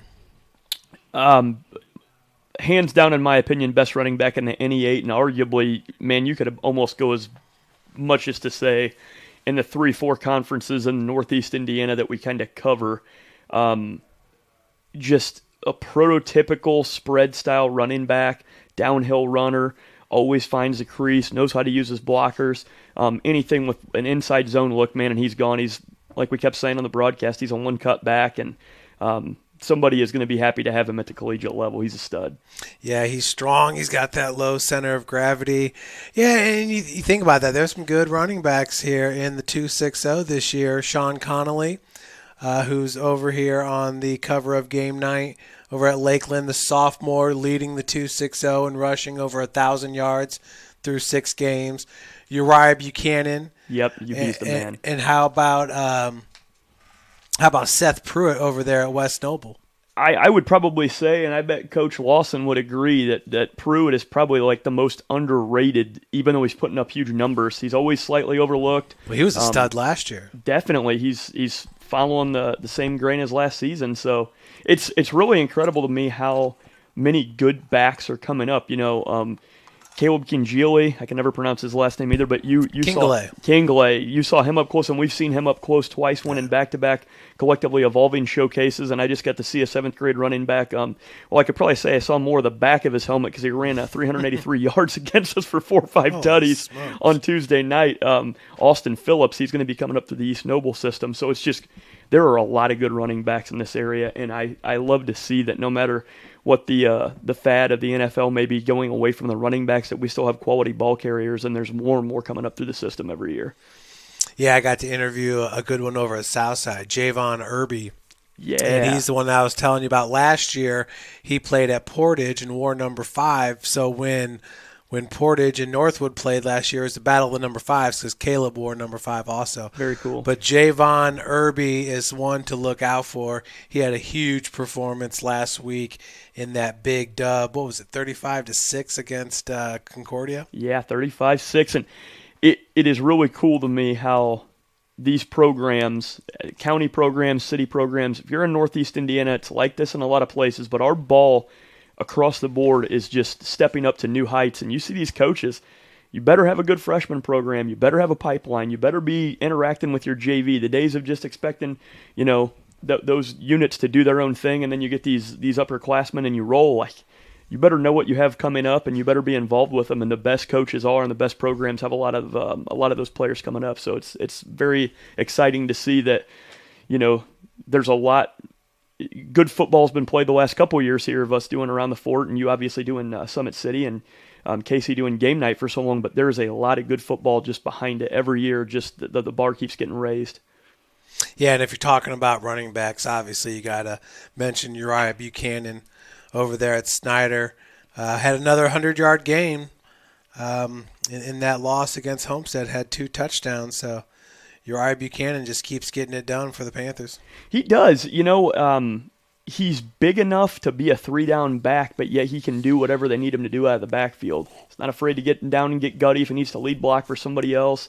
He can catch the ball out of the backfield. He's, prototypical running back that you'd want at the collegiate level. Hopefully somebody like, a Marion or a U of Indy or somebody gets on him, because he's definitely the real deal. Well, speaking of, why don't we just get to your snake eyes real quick while Casey's still making his way down. We saw this kid this past Friday, and he's an absolute beast. He's pictured there with the one-hand grab with the left hand. He did it last week with that touchdown. Yeah, Stratton Fuller coined the name Showtime from just all these crazy plays that he's had, and I kind of put some of that stuff in there. He's at 5'11" right now. Will he get, another inch on him? We'll see. Height's kind of getting there. I feel like we probably need to reweigh this kid, because I tell you, I think a lot of people would agree. What's up, pup? He's looking thick. He's doing great in the weight room. He's probably 180, 182, on the football field right now, and he's really filling out his frame. Obviously, Eastern Michigan's offered him, and now it's nice to see a lot of interest. You just see those mailers that they're doing electronically now from Western Michigan and Duke, and I'm hearing Scuttlebug that Toledo and Western are both kind of in on him and just waiting for the right time, making sure that he can follow through and make the most of his opportunities. And obviously, being in a run-first offense to still get 100-yard games, he's already broken the all-time receiving record as a junior with plenty more games to play, but he's a multi-sport athlete. I read something on Rivals that we wanted to put in this. So many kids and players and parents that are watching this, we all think that our kid's a Division I athlete. I think my son's a Division I soccer player, even though he's probably going to end up at Manchester. That's just what we want to support our kids, and we want to have those high expectations and goals for them. But Rivals had a really nice write-up a while ago, and I may link this to my Twitter if I can find it again. It said when you take a real good valuation of what you think you are as a Division I athlete, they break down grade point average. Are you in that 3.4, 3.5? Because if not, you may not be as high up the totem pole as you think. And then it starts breaking down that, did you contribute to your football team as a freshman? How much contribution did you have? Were you just special teams? Did you actually get some snaps? Because most Power 5 and even MAC level Division I recruits, they played freshman football on varsity. Not just maybe a kick returner, but like they did it, and that's prototypical with Stratton. He played freshman football varsity. I mean, his freshman year, he was contributing. He was a kick returner, punt returner, played a little corner, got in the slot here and there. Game night newcomer of the year. I'm glad you put that in there. Thank you, Jeff. Thanks for having my back on that one, Casey. Yeah, game night player, newcomer of the year. He's holding a 3.87 GPA. He's a smart kid. That's what you want. And then, so when you get all those intangibles, you get a kid like Stratton that's willing to do whatever the coaching staff's going to ask him to do, and that's how you get Power 5 and true Division I offers, because you're going in understanding that you might be on kick coverage. That might be what you have to do to get on the team, and you're willing to do that because you've been doing it for the last 4 years, so you're willing to get gutty and earn your spot back. And you've seen so many videos from this kid. There was that half court or just inside a half court shot that he won falling away. I mean, just circus stuff with him all the time. But you take all those things, good community, good citizen, good role model for the kids, coachable. But then you look at his tape. And the two biggest things that have been sticking out to me lately, I was able to speak with his father, Lewis, after our game on Tuesday a little bit. He's so much more physical in crossing routes, and when you're in a run-first offense, you have to be. He's hand-battling. He's getting so much more physical. You see his contested catches, and then his blocking, too. His blocking, which you got to love. His outside release, I feel like, is something that is slept on a little bit. Quick first steps off the line of scrimmage to get the outside release, break the wrist, get the hand down, he gets that bar, and then gets that separation speed, and we saw that perfectly with that one-handed grab that he had in the end zone. So obviously I'm a homer, and I love Stratton like a nephew. So also 3 other phenomenal kids. Funny, on my way over here, somebody tweeted that maybe game night put the Lozada and Daring side by side because of the Battle of the Bishops. I don't know. Totally. Well, I mean, you put it together. I don't know. It just randomly falls together sometimes. Unintentional. But we've been talking about Lozada for a minute now, and doesn't he just look like a football dude? He is. I got to tell you a quick story. Hold that thought. So I'm running out to my car last week at Spuller for the Dwenger Northrop varsity game. I forgot my phone. Imagine that. So Amy's in the crowd. I'm walking back because we're there early, and a lady stops me. I say, "Hey, Casey." And I look, and I was like, "Buffy." My old classmate, Buffy Perkins. That's her son. She goes, "Did you know my son is Christian Lozada?" I'm like, "No, Buffy, I didn't know that." And so it's not why he's in this week, Buffy. So you don't have that kind of pull, but I just thought, what a small world. He is a football player. He looks like a boxer. He does. He really does. He looks like a fighter. Interest from Valparaiso. He camped at Miami of Ohio, so he's starting to get his name out there a little bit, which is what you want to see. And then Mickey Daring, man, I was kind of blown away looking into him a little bit. He's had an opportunity to go to the Jim Mora camp and the U.S. Army Bowl Combine circuit, which is awesome. So he's a football player. Yeah, so perfect. Round and round. Dwenger lure side by side. You got to love that. And then one that I've been wanting to get in for a while. We've all talked about him. Angola, Lane King, tight end, defensive end. That right there to me is a true prototypical tight end. For sure. That's got to go to one of these. I mean, Bowling Green would be a great fit for him.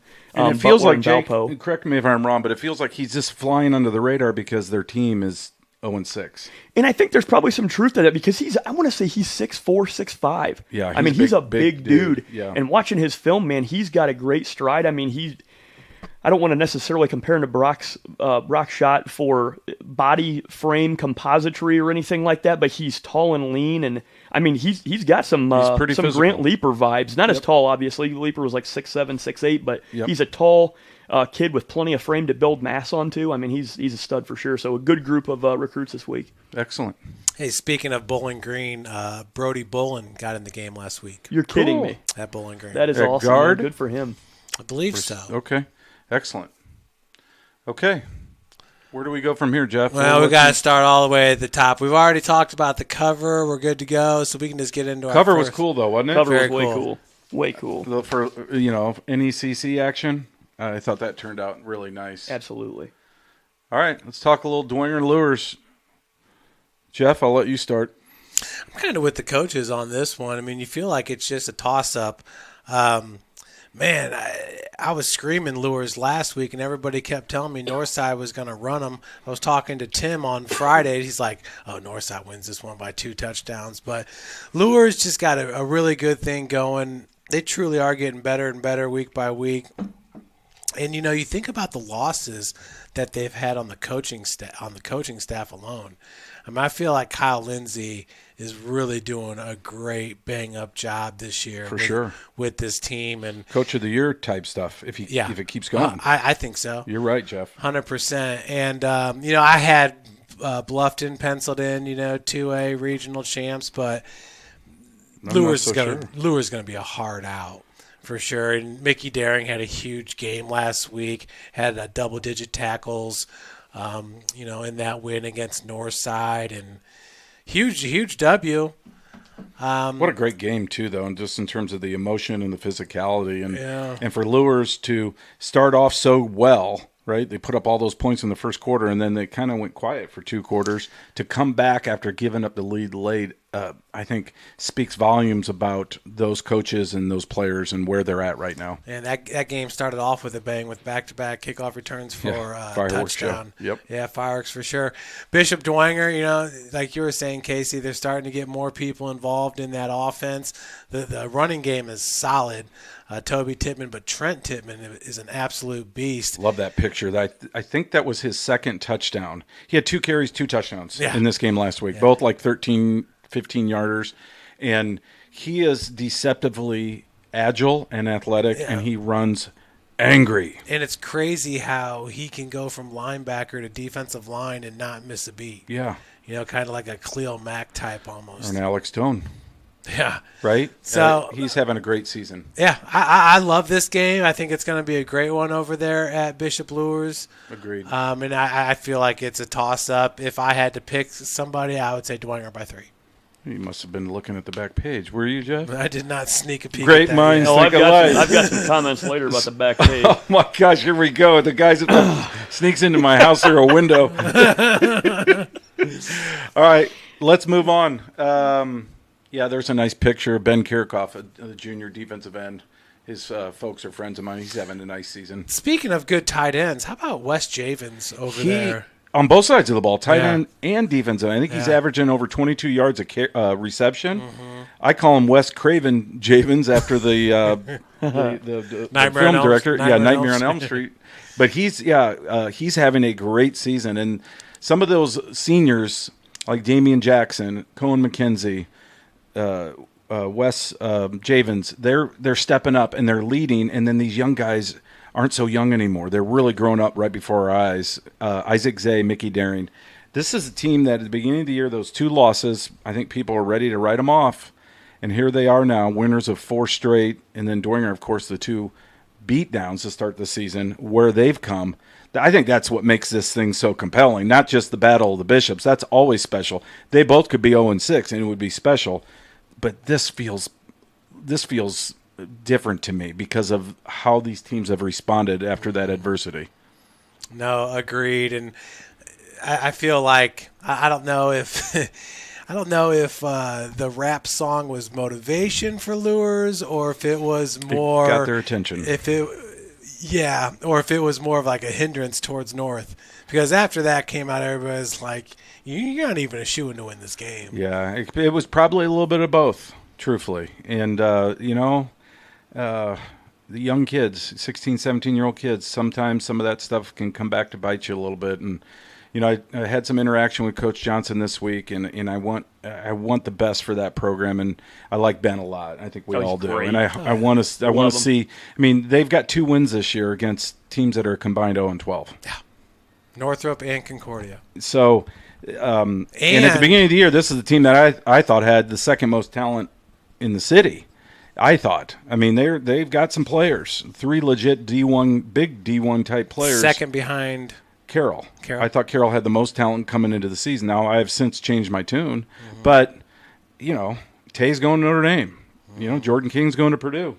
Mm-hmm. Jamari Pearson's going somewhere. He's only a junior, right? So Louisville wants him. I want to see them regroup. I want to see them get away from some of the outside noise and the rah-rah stuff and just play fundamental football. Mm-hmm. Trust their coaches, trust the schemes, trust one another.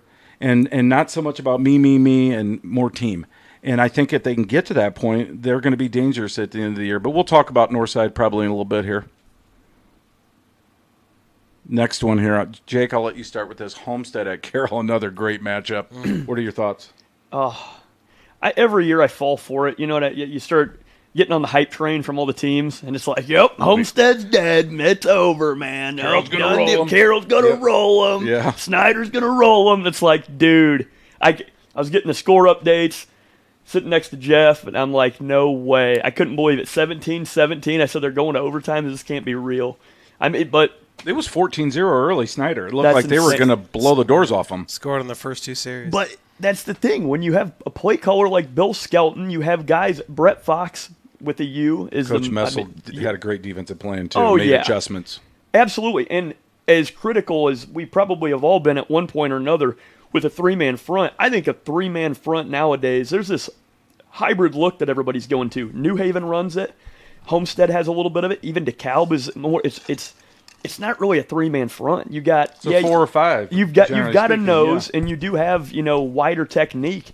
But you're 2 outside guys at times. It's like they're a yard and a half off 2-point stance. It's pretty much a 5-man front. But then the problem is they show you that they're going to come in with a stunner twist and then bail everybody out. So they go into coverage. Pass You got coverage, defensive end level guys going into coverage, outside backers, the James Hardys of the world. So they came in with a great game plan and they executed. And what a game to just send shockwaves. I mean, and Homestead's right back in it, man. 4 senior starters on the offensive line. They're all featured there. Kintz, Oh, that's nice.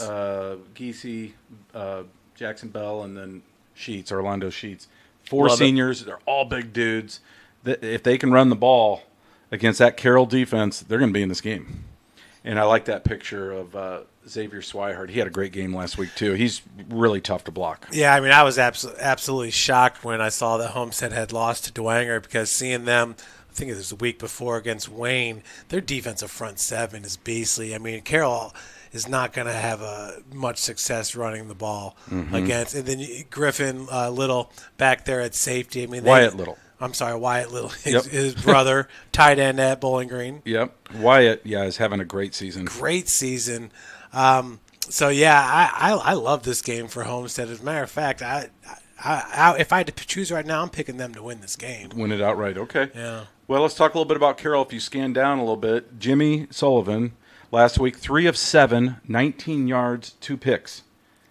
And I get the stats pouring in at night, and I saw it, and I thought, okay, that's got to be a typo, misprint. Somebody put something in wrong. The next day, I got stats from Wayne, and they were identical. So I called his father, who's a friend of mine, and said, "Is Jimmy okay?" So I don't even I texted him, "Is Jimmy okay?" Because what it looked like was 7 attempts, he got injured. Right. Because Braden Steely, I think, had 18 carries, which that's like 16 more than he had going into the game. So I thought they went Wildcat just to win this game. That's in my mind because I didn't get a chance to watch any of it. Jimmy Sr. called me back. He's like, "No, he's fine. I think they're working on trying to establish a ground game." And talking to Sherwood Haydock this week, they had a game plan. He said, "We were going to send the kitchen sink at Sullivan." They played press coverage, man coverage, and they were like, "Okay, if you can beat us over top, you beat us over top." But This is our game plan, and it worked. And they ran Kamar Nelson, I want to say 36 times to shorten the game, and they darn near pulled off the upset. 17-10, Carroll was victorious over Wayne, a masterful game plan by the mad scientist himself. Man. You could tell it wasn't a moral victory. They actually, I think, had maybe 100 yards more offense, Jeff, Wayne did versus Carroll. So it wasn't a fluke. 2 early interceptions. I think the kid's name was Wooten. He got both of them playing, again, that press coverage, and he didn't get beat, and they were jump balls, and he won them. And my goodness, what a gutsy performance by Wayne. You talk about that Homestead game. This is another team that feels like it's trending up. They may not have the record necessarily to show it, but it sure feels like it after that performance. Now you have to ask yourself, where is Carroll? Where are they? They've got 2 losses already on the season. They almost lost to a Wayne team that no one in town thought they could lose to. And it feels like there's some kryptonite going on over there. Whether now that people have said, okay, we're going to take away your passing game to a certain degree, there's film out there on maybe how to do it. Dwenger exposed them to a certain degree for 3+ quarters on the running game and shortening the clock, evaporating the clock. So Wayne took a page from Dwenger, put their own spin on it defensively, and of course we know what Snyder did, winning with two special plays by the safety. That's his name escapes me, Brandon Logan. The 2 pick sixes. So there's enough film out there now for future opponents saying, okay, Carroll, yeah, you got all these guys back. You're really good. But clearly they're very, very beatable. They've got to make some adjustments. I'm going to be really excited to watch this game this week to see what Coach Andy Papagiannis dials up offensively. Because last week they committed to the run. And you had Nate Starks, the junior running back, with, I think, 86 yards. And then, of course, Braden Steele, over 100 yards, his best game by far offensively. They put a lot out there for Homestead to think about. Former Homestead quarterback Jimmy Sullivan, they're going to want to get him untracked and open up a big game there. And you're going with Homestead. I'm going with Carroll, but it's a fascinating matchup. And it's at Carroll, so you can bring that into effect. I mean, ever since that new stadium, that is one of the better home venues. Home field advantages. Because the crowd's going to be crazy. And with Carroll, last year, obviously they lost Aiden Hunley, who was first-team offensive tackle. But there was another offensive, I'm not sure if it was Jake Wilson or Jonathan Scott, one of the two that were all conference he's not in their 2 deep anymore. He's not on the roster. They had 2 seniors last year that I believe made our postseason team. Hunley's one of them. The other one escapes me, but I think they both graduated. So they've got 2 seniors this year. Kasarevic, he's featured there, and then Jake Wilson. Those are the 2 seniors, and then of course Caden Abs at tackle, and the Newhouser kid. I think he's a guard next to Abs. He's a big, strong dude. He looks every bit of 6'5", 300. His father was a really good basketball player at Leo back in the day, played at Butler. So they've got some nice parts there, but the offensive line has had its share of struggles this year, no doubt about it. And then they're going to have to fix some of that stuff, whether it's scheme or play calling around it. They're going to have to sort that out because that Homestead front 7 is really, really good. Yeah, and with Homestead, I mean, if Fox stays healthy, fantastic, Mr. Fox. Like I've said, pound for pound, I don't know that I've seen a better football player in the SAC. As Brett weird Fox as that is, tough. He's 165 pounds. Yeah, he is so tough. He runs hard, low to the ground. He's got really good speed and moves. And then Michael White, both those guys were questionable. Remember going into that game, and they were healthy enough to play, and they got through it, is my understanding. Healthier at the end. So beating a rival like Snyder will do that. It'll make you feel good in a hurry. But, wow, talk about a turnaround for Homestead from the loss against Bishop Dwenger. I've said it all year long. It just seems like up one week, down the next. Up one week. They've kind of had that MO. Do they lose that game, though, if Fox and White don't come out? The Dwenger game? Maybe. I mean, maybe. The biggest play of the game was there was a punt snap over the punter's head that Dwenger recovered, or that I think Homestead covered up at the 1 yard line. If you take that play away, even with Michael White, I mean, Fox played the whole game. His injury I think was late, but concussion. Yeah, I think it was a hit to the head. Yeah. But Michael White left in the third quarter, and the backup quarterback, a sophomore, I think his last name's England, he did a nice job. Yeah, he did. He did fine. So he actually got some reps last week in the Snyder game. Wow. So, and obviously they were meaningful because the game was, never out of question. So, well, I know Coach didn't really name White the starter until like week 1. Like right before game 1. But, yeah, great game here. This, too, we talk about great rivalries. This is a great one. Going back to the Northeast Hoosier Conference days, this is going to be a lot of fun. Yep, NHC.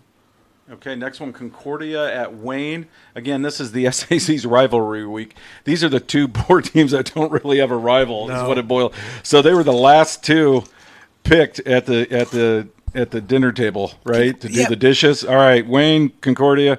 You guys are rivals. I don't even think the Snyder-Northrop game's a rival. To be I know, honest. not anymore, but They it just is. play at the same stadium. It is, and if you talk to the Snyder coaches, man, they're masterful at selling that. I mean, I don't know how they do it, but Northrop hasn't beaten them since before 9/11.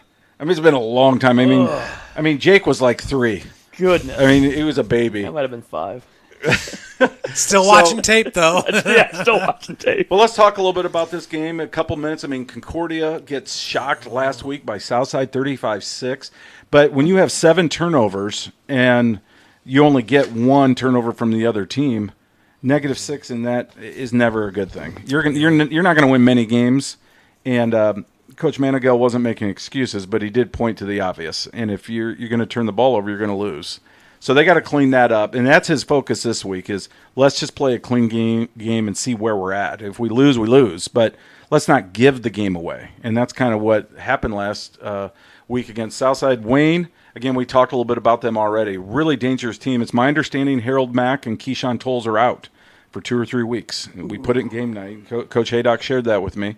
So, it's a part of their schedule. Maybe that's an okay thing as long as they can get healthy for the postseason. But those are 2 big losses, and maybe that changes things a little bit for Concordia scheme-wise, as far as not having to worry about 4 wide receivers. You've got 2 now, the Sharon kid and then Deontay Williams. Yeah, I would argue that Harold Mack has been the most dynamic performer outside of Caden Hurst and Tay Johnson and Mylan Graham. He's closing in on that conversation for sure, and those other 3 guys you mentioned are all seniors. So I think he's in, as far as playmaker, I'd put him at the top of the list for the junior class, even with Brock Schott, even with Stratton Fuller. He's in that conversation. Sure, he's in that conversation. Certainly in the SAC, I don't think there's anybody else. Even his teammate Jake Sharon, who's a really, really good football player. I think Harold's had a fantastic junior season. Yeah, if Stratton Fuller had more targets, he'd probably be number 1. I mean, he was making unbelievable plays. If Stratton Fuller had some other guys on his team that could come up with a reception. He had all 7 receptions last week. Over 100 yards. So, I mean, teams are going to, at some point, just be like, okay, we'll just put an extra guy over here, and that's how you take away the passing game, honestly. Even the 50-50 balls, like, that dude's got strong hands. It's funny because Stratton has 8 touchdowns, and then he's tied for the lead with Avery Cook with 8 touchdowns right now. How many catches does he have? Like 17 or 19 or 19, something? yeah. 19. 8, almost half of them are TDs. It's insane. So from Concordia's side, though, obviously they have to be able to throw the rock around because of the top 10 in receiving yards that you've got in game night right now, number 1 and number 3 are Concordia players, Avery Cook and Jack Belshner. Yep. So, and that's kind of, I mean, Coach Manigault's MO has always kind of been that way. Like, he's an underdog. I mean, I think they'll make a game out of this, but even with a couple of injuries, Wayne should definitely have the upper hand, especially because of the improved defense and the run game. Run game's gotten a lot better for the Generals. Yeah. From week to week, you just don't know. Some of these games you think you've got it pegged in your head, and you're like, and then the score comes in, and you're like, how did that happen? Yeah. I don't know if this is going to be one of those games or not. If Concordia wins the turnover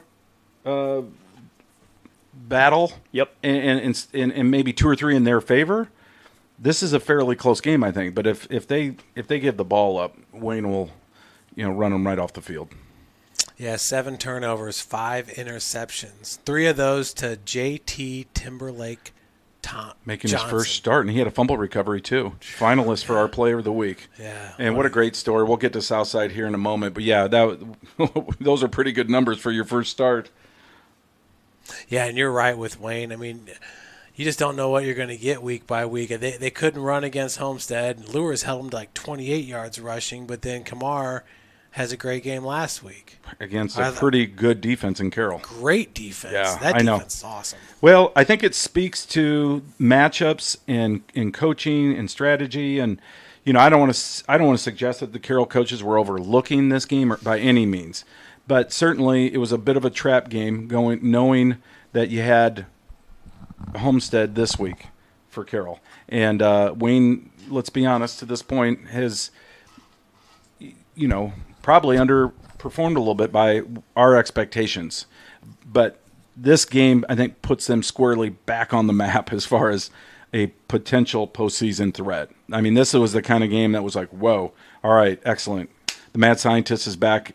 He's got his beakers out. He's working hard behind the scenes. I mean, you can almost hear him cackling in his basement, right? As he's putting together a game plan and what they did last week to keep themselves in this game. Not only keep themselves in this game, they were leading at one point and they outgained Carroll. And so they were, by some metrics, outperformed the Chargers. Remarkable coaching performance, and kudos to those kids for Marcus Cooper. Speaking of which, great picture of him there by Doug Blackwell. Great cutout picture. He had a really good game. If you would have read the stat lines before the game, said which quarterback has these numbers, you would have lost $10,000 on that bet. Mm-hmm. Correct? You would have said, sure, I'll take Jimmy Sullivan and these numbers. And it'd have been a no-brainer. Yeah. So I love high school football, right? It's that time of year, and this kind of stuff happens. It's so much fun. All right, let's get on. Oh, yeah. Jeff, I'm going to let you start with this one, the totem pole. I love the totem pole battle. Northside at Southside. Northside feels like they've underachieved, Jeff, and Southside gets their first win for Coach Goodwill. Yeah. I love being around that Southside team, and it started in the summer when they won the PSM 7-on-7 shootout. And Gave them that belief. Yeah, and the kids were just so excited. But, I mean, these guys just have a smile ear to ear, and they just like to play football. Mm-hmm. And they don't care about trash talking or none of that stuff. They just care about getting better and better week by week. And they know they're young, and they hold themselves accountable. Like I said about Kendrick before you got here, Jake. I mean, Kendrick's over there coaching. He's a freshman, 14 years old. It's a good pick. Scan down just a little bit, Jeff. Is coaching the kids up. There you go, right here. Yeah. I mean, he throws on the run. He can get himself out of trouble in the pocket. He can take a hit. Honestly, after rewatching and cutting up that Concordia game, I'm surprised that Wayne beat him 47-6. But these guys are also in the same sectional. That's sectional 19. Which is just awesome. In my opinion, totally loaded. Toughest class, 4A sectional in the state, I think. Well, then Columbia City's in a sectional with Kokomo and Ole Miss, and I mean 4A's is pretty good. Around here, it's really good. Yeah, for sure. But these young kids, Jeff, to your point, they just withstood some of those beatdowns early, and you didn't hear a lot of complaining or any shenanigans on social media. And Coach Goodwill, his message was consistent. And you got to give Coach Goody and all those assistant coaches a ton of credit because they got to win. And I didn't think they were going to get one this year, truthfully. I'm wondering if some of that 47-6 against Wayne wasn't coming off this Carroll and Snyder, Might have, yeah. For freshmen and sophomores, getting beat down, it probably took its toll. But you include the middle linebacker backup running back Silas. What's his last name? Oh, the big backer. You include Porty, him. Is it? I think it is. I think it's Porty. Along with Brian Eldridge. I mean, and their defensive line, some big guys dudes. Are big. They're strong. And Cadell Wallace, I think, has made them better, too, since he's come into the fold. Him coming back adds to the depth, most definitely. But their nose tackle was pressing Concordia's center just back into the quarterback. I mean, these dudes are strong. Yeah, great win. This will be an interesting matchup. I think Northside clearly still has to be a favorite. But, again, 3, 4, 5 weeks ago, I would have said Northside by 56.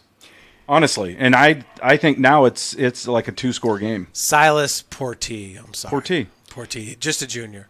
Yeah, I watched the piece you did for Summit City, Jeff. I thought it was awesome on Southside. I love Coach Andre. I think what they're doing is great. They had that Marion game week one in the bag going into the fourth quarter. And that's like you said, you got a bunch of freshmen. They don't know how to win yet. They're not gelled together yet. You look back on this thing in 3 or 4 years with the right coaching staff and the facilities actually now that you get the turf in and all these things that are good happening for South. This may be the group that puts them back on the map and turns the corner. And it takes us, you almost say like a sacrificial class of kids to come in and say, you know what, we don't care who gets the credit. We're going to grind it out. And then now, 4, 5, 6, 7 years from now, maybe Southside's back in. I hope so. You're right, Jake. Some of those seniors might be able to say, yeah, we could have quit. We knew there were going to be a bunch of young guys playing with us. We knew we were going to take our lumps, but you know what? We bought in. We played for the love of the game and for our teammates. And you're right. They might be part of something special as far as laying the foundation, the building blocks for something special. Tristan Newsome, 5 interceptions to lead the area. Whew. Yeah. He's having quite a season. I think he had a kick return also for a touchdown, didn't he? I think he did. Yeah, to start the game. Yeah. After Felger, who you've been pumping up, that kid. Yeah. We need to give him as much love as possible. He opened up the game, I think, with the touchdown, and then he did. Newsome responded. What a he was fireworks one of the show! He was one of the up men and picked it up and then took it to the house. So that was a lot of fun to see. It was unbelievable. Yeah. I mean, with Northside, you don't have Tay, so what are you doing? Do you put Dylan Scheibel back at quarterback? Well, I asked Coach about that, Okay. and I was, he was funny because he texted me. He said, "Are you scouting us?" He's I said, well, scouting us. to a certain degree, yes. That's what we do in game night. But my hunch is Scheibel will get the nod, but I wouldn't be surprised if we saw Jamari Pearson with some Wildcat, a la Tay Johnson. Right. I mean, since Tay's not there, he's their next elite athlete. And I know think that's what Southside's expecting. I wouldn't be And surprised. they want that. They don't want him on the edge. Okay. But in the same sense that it seems like they've been having a hard time getting him the ball on the edge. Yeah.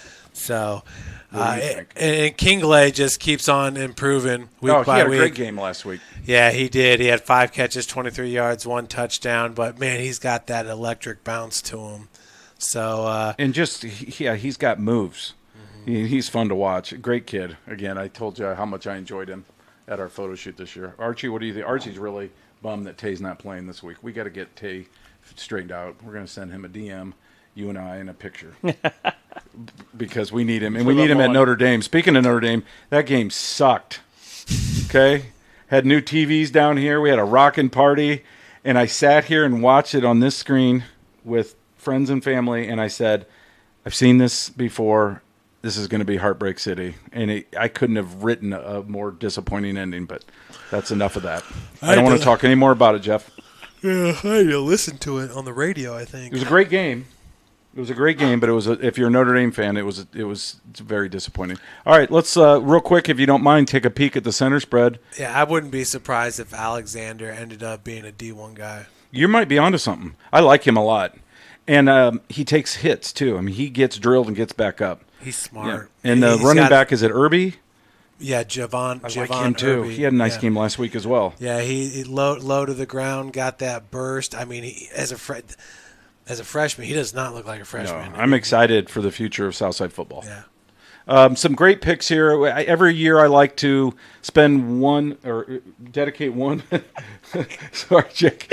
Dedicate one issue of Game Night to the artwork, and on page 2 this week and in the center spread, a lot of great pictures from some of the photographers that contribute every week. So there's some fun ones there. Is there any that you guys like in particular?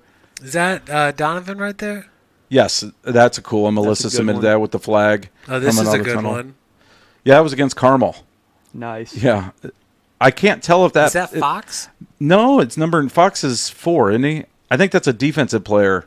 Is it Sam Stewart, maybe?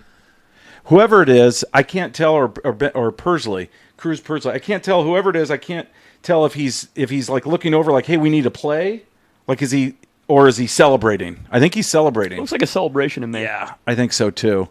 I like that picture, the Dwinger picture of the two Titmans, Trent leading through the hole and Toby getting the handoff from Ethan Springer. Yeah, there's some fun ones there. The background's nice there, too, at the student section. Yeah, for sure. So, no, there's just, again, I like that bottom left picture from Adam Snyder. I love the colors and the fall colors coming into play. Is that Hepner? Landon, number 2? I believe so. I think it is. Yes. That's a Garrett DeKalb shot. Is that Hinkle? Is that 21? I should know these. I just send my designer Jess a bunch of pictures and said, Choose your best. Pick them out. Yep.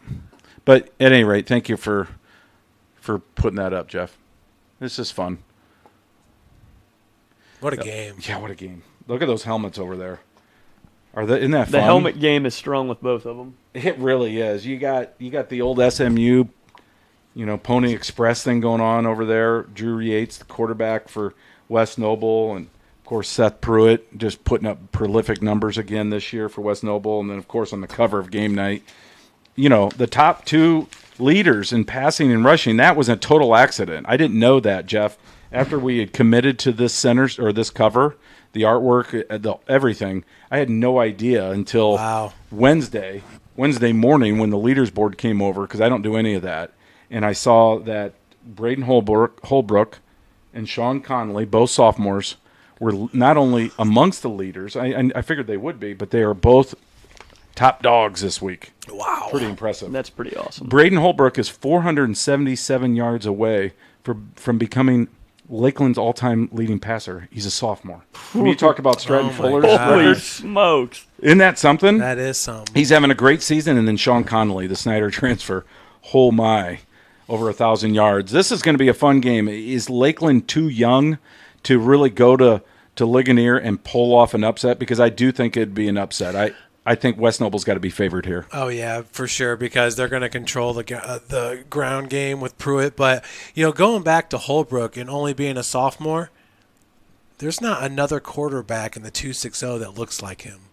And I'm talking about his lower, yes, like his legs, like he's a tree trunk. Oh, if he was playing here in Allen County, he'd be getting so much more attention. But he's doing great things on the 7-on-7 circuit. He's working hard. I like what this kid does. I mean, he's a nice-looking player. Carson Mickham is one of his targets. There's a good picture of him. But they're young. They're still very young. Yes. And so I just don't know, and in the trenches, how they'll match up against West Noble. But could they win this game? Sure. And if they do, they turn that whole thing on its head. And then that game against Fairfield means a lot. Yeah, he needs to double down in the classroom a little bit, get that GPA up a little bit, and hit the right camp circuit, get to the U of Indy mega camp and a couple of those, because that kid's got it. I mean, he's Division I caliber quarterback for sure. He's starting to get his looks, and hopefully he takes advantage of the opportunity. Great advice. I mean, that's a great call out, Jake, because, the grades part of the component is so important. Spend the extra time to young man to make sure that doesn't hold you back, because he's got a gift. Absolutely does. So this is going to be a fun one. We'll at some point we'll have both those coaches down here in the cave. I know it. It's also homecoming this week at West Noble, and can't help but wonder, is that a distraction? Sometimes it is. Sometimes homecoming. Yeah. There's so much going on. Unless you're Chris Stewart. Oh yeah, Chris Stewart was a homecoming king to smash bodies. Yeah, he was awesome. Give me the crown. Woodland had their homecoming and lost it to Jay County. Jay County had 3 unanswered touchdowns. Yep. So, there's a nice picture of Coach Mahoney. And this is these are teams that are on the outskirts of our coverage area. I mean, let's face it, they're way the heck up there. But we do cover the NECC, and this is the game of the week for that conference this year, and certainly for this week, even with all the great rivalry matchups. We got great games here in our backyard, but to me, this is still the game of the week. Absolutely. Yeah, West Noble in the sectional 26 there. You got to feel like they're a favorite. Knox is also undefeated with a 6-0 record. John Glenn at 4-2, Lakeland at 5-1. So these two teams could see each other for a sectional championship. Who knows? Yeah, I'm hoping it's a great game. Swami's got West Noble by 2 touchdowns. We'll see if that holds true, but it's gonna be a fun one. Yeah. Well, look what West Noble did to Garrett, 34-15. Garrett was ahead at halftime, 15-14. Wow, and then Garrett 18-9 against Lakeland. Really about one of the only teams that could slow down this offense. I talked to Coach Chris Depew this week a little bit about both those matchups and got some interesting perspectives. I don't want to give too much away because I don't want to divulge some confidence there. But in a nutshell, he said they had just a great game plan going into the Lakeland game and kind of caught him off guard a little bit. Mm-hmm. So, and I think he kind of agrees with me also that Lakeland's maybe – a year or two away from winning this kind of game, but we'll see. It's gonna be fun. And it's not often you get Lakeland on the cover of Game Night. So I love that cover. I did too. It was a great cover. Yeah, Jess, my designer, she did a fantastic job. And when I saw that, I was like, yeah. And the pictures by Steve Bowen, his pictures are just next level. I'm with you. Yeah, the contrast with the black and white and It's the so colors, cool. it's great. Yeah, I'm sure.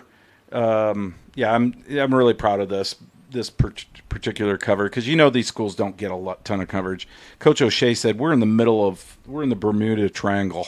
I mean, we're not close enough to South Bend to get any coverage there. We're too far away from Fort Wayne to get much coverage there, and so it's nice to see them having some success. Same with West Noble. I love seeing some of those outskirts teams, rise up and perform well. They've got Super Sam. They've got Super Sam for sure. Yep, big proponent For sure. of them. And they've got great uniforms, and I think maybe the best helmet in the Game Night Nation.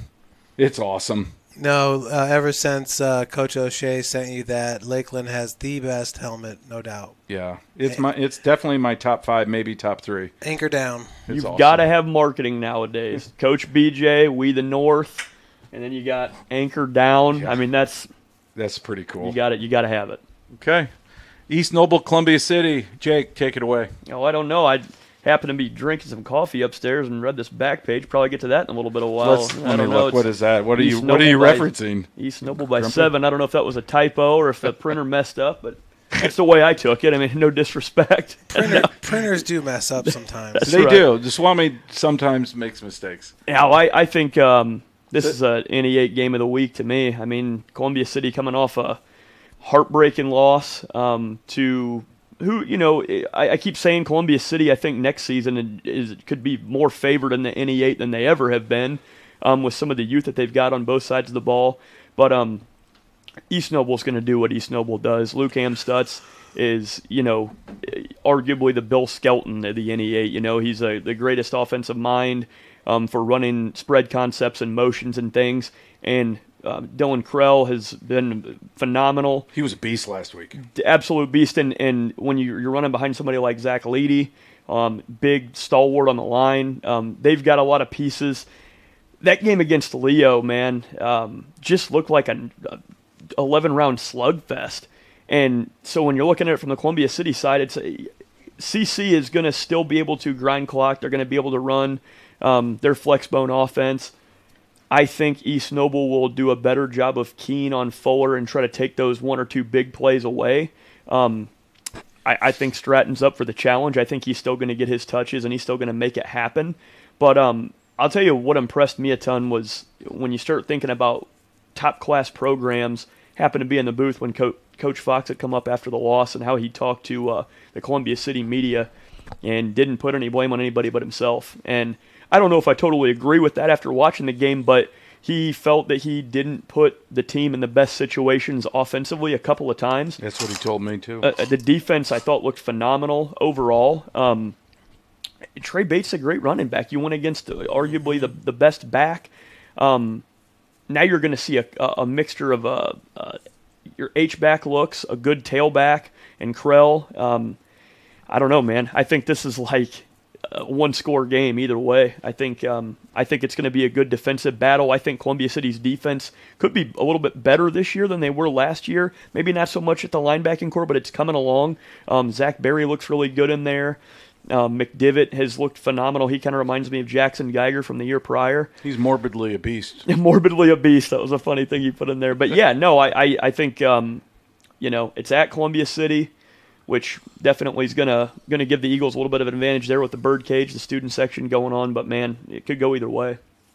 That's the one-handed grab there from Strat last week. That's unbelievable. He makes those routine, doesn't he? He sure does. Jake, I want to ask you. I mean, you watch this team a lot closer than I do. I know what they run offensively, and they're limited in terms of the passing game.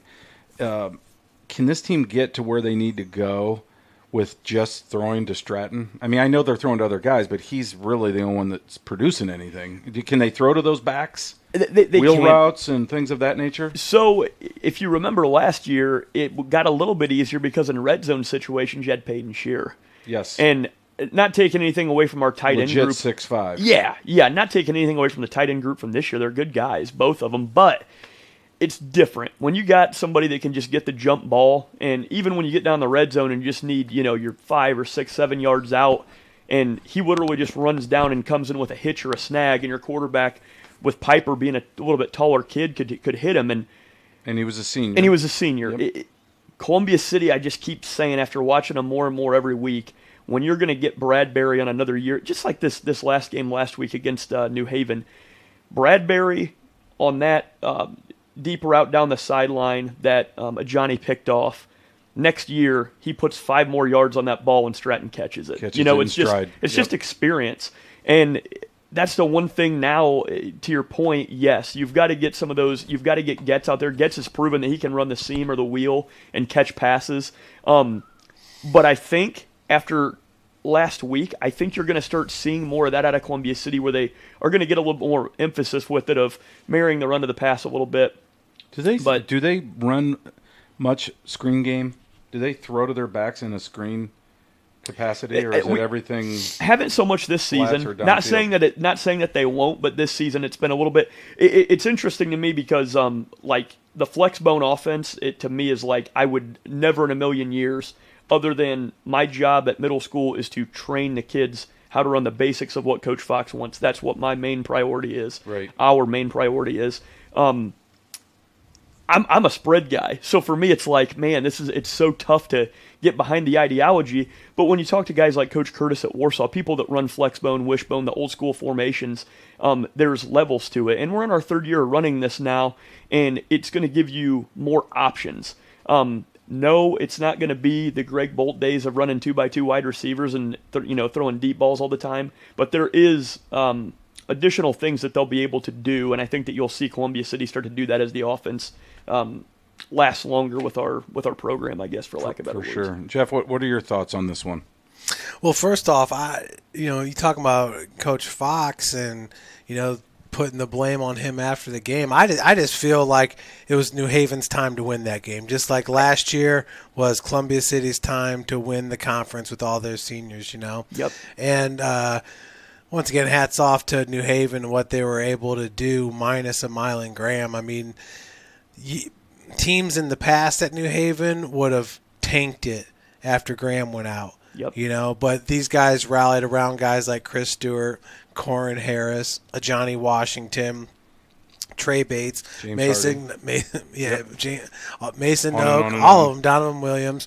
But I love this game right here. I mean, it's single digits. I mean, it's got to be a swing of maybe 4 points to the victor. You just got to give East Noble the edge because it's at their place. I mean, they always play tough at their place. Leo, Columbia City, right? At CC, yeah. Oh, I'm sorry, at CC. So, but I agree. I think, Jeff, hold that thought. I think because of Dylan Krill taking on a bigger role running the ball, no disrespect to Tyson Reinbold, he's a heck of a senior running back. Dylan is, I think, has a little bit better field vision, a little bit more burst through the hole, and he runs just as physical as Tyson does. That 1-2 punch, and then you mix in a little play action with Xander Brazel downfield. That's why I give East Noble a slight edge here. Yeah, now you're right. Now that I'm remembering the games at Columbia City, I'll go with the Eagles on this one. I mean, I feel like these games are, I don't want to say they're all toss-ups, but, man, the NE8 at the top is super strong. Yeah, it's going to be a fun one. You look at Leo, they easily could have beaten New Haven. Columbia City easily could have beaten New Haven. East Noble could have beaten Leo. Yeah. So I'll give the edge to Columbia City. And I love their quarterback. And Bradbury's taller than Piper. Right? Isn't he like 6'3"? So I think they're about the same. They're probably. I think Piper may have had half an inch or an inch on him at the end, but I don't know if Bradbury's been growing either. Okay, Bradbury's like listed at 6 foot. They're right around 6 foot, I bet. Yeah, I think Piper was like 6'2" ish.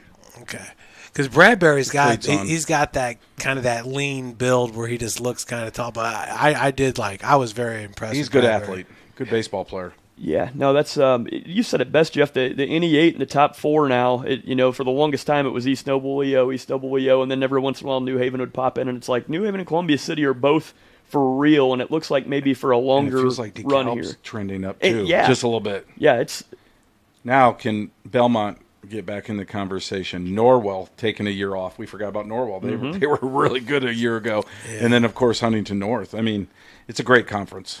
Yeah, Norwell, we'll know when Norwell's back, when they have that sophomore that just shines, going back to what you were talking about with recruiting. Mm-hmm. I mean, I knew that they were going to have themselves a run because I worked with Brody Boland's dad. Yeah. I mean, I knew what Brody was all about. Well, and not only Brody, but that whole class. The whole class. Yeah, you could tell it was special. And they're young right now. Drew Graft came back this past week. Didn't have great numbers, but Coach Gerber told me it was so nice to have him back. Another great baseball player.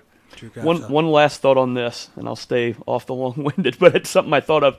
Just made a good point about James Hardy for the longest time, and I think he's a phenomenal tight end. In that game, I think one thing that East Noble will not be able to do against the Eagles the way that New Haven did is James Hardy and that New Haven defensive line was able to stretch out the jet. Anytime that Getz or anybody on the Eagles running back corps that came out and tried to stretch a play, they didn't get deep. They scraped down the entire line and just stretched the play to the sideline. On Hardy's side. On Hardy's side and just shut it down. Did he go strong side pretty much every time, like wide side of the field? Do you recall? I would have to look at that again. I don't know 100%. I feel like he probably did. Yeah, makes sense. Corin Harris to the boundary. Yes, yeah. He don't want more weak, and he would clean up, just sniff the ball out every time. So I don't know that East Noble has that same luxury, so that may be an edge towards the Eagles, but Connor Leans is a pretty good defensive end. Absolutely. Having a heck of a season. So but Brazel's been a lot better with the football this year. That was critical of him. Yes. Did you get any update from Kyle about how Milan's doing, Boer? I did not. No. I did ask him because he wasn't in the picture. They got pizza delivered. I was out of town, but they had pizza taken out. They were our team of the week.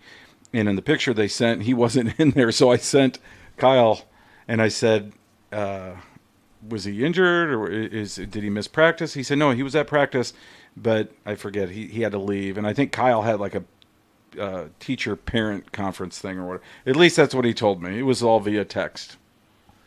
So here's a couple bonus matchups, one from each conference that we cover. Northrop Snyder was the only game, the SAC game, that didn't get their own featured pages this week. I mean, again, I said it earlier, Northrop hasn't beaten them since before 9/11. It's just a long time. I don't think they're going to do it this year. I saw them firsthand last week against Bishop Dwenger, and that game was really not even that close. I mean, it ended up being 42-14, but I think it was I know it was 42-7 at half, so it was a running clock. Hate the running clock, by the way. Northrop got one possession in the second half, 14 minutes, so they took the whole third quarter, 2 minutes of the fourth quarter, scored with their starters against Dwenger's starters, and then Dwenger gave their starters a few plays, and then they put in the backups, and I've got a son that's in that, and they got like 4 plays and took a knee. I'm not a big fan. My feeling is, and I've said this a million times, it's not that difficult. If it's a 35 point, if that's the number, if the opposing team gets it under 35, go back to a regular clock. If it goes back up to 35 or more, go to a running clock. Just keep it that simple.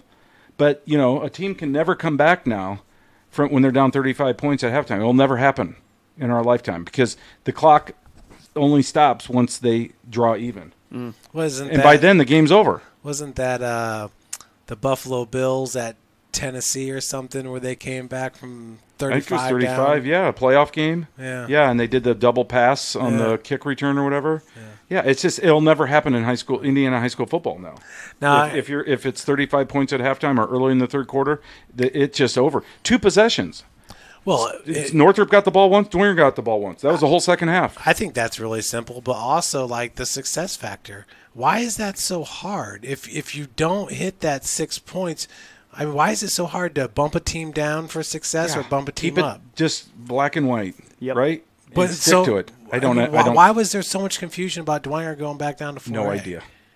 No idea. And it was in all other teams and other sports. There were like 9 or 10 teams, I think, statewide that were classified incorrectly. I don't know. And now we got 3 teams in Snyder sectional. Right. So dumb. And Columbia City bumped out, having to go down to Kokomo's. All right. So at any rate, Yeah, Northrop Snyder. Again, I think that's Snyder. Man, after last week, I just think they're going to be really angry. They're going to be mad. And then Aiden Lytle. He had his best game since week 1.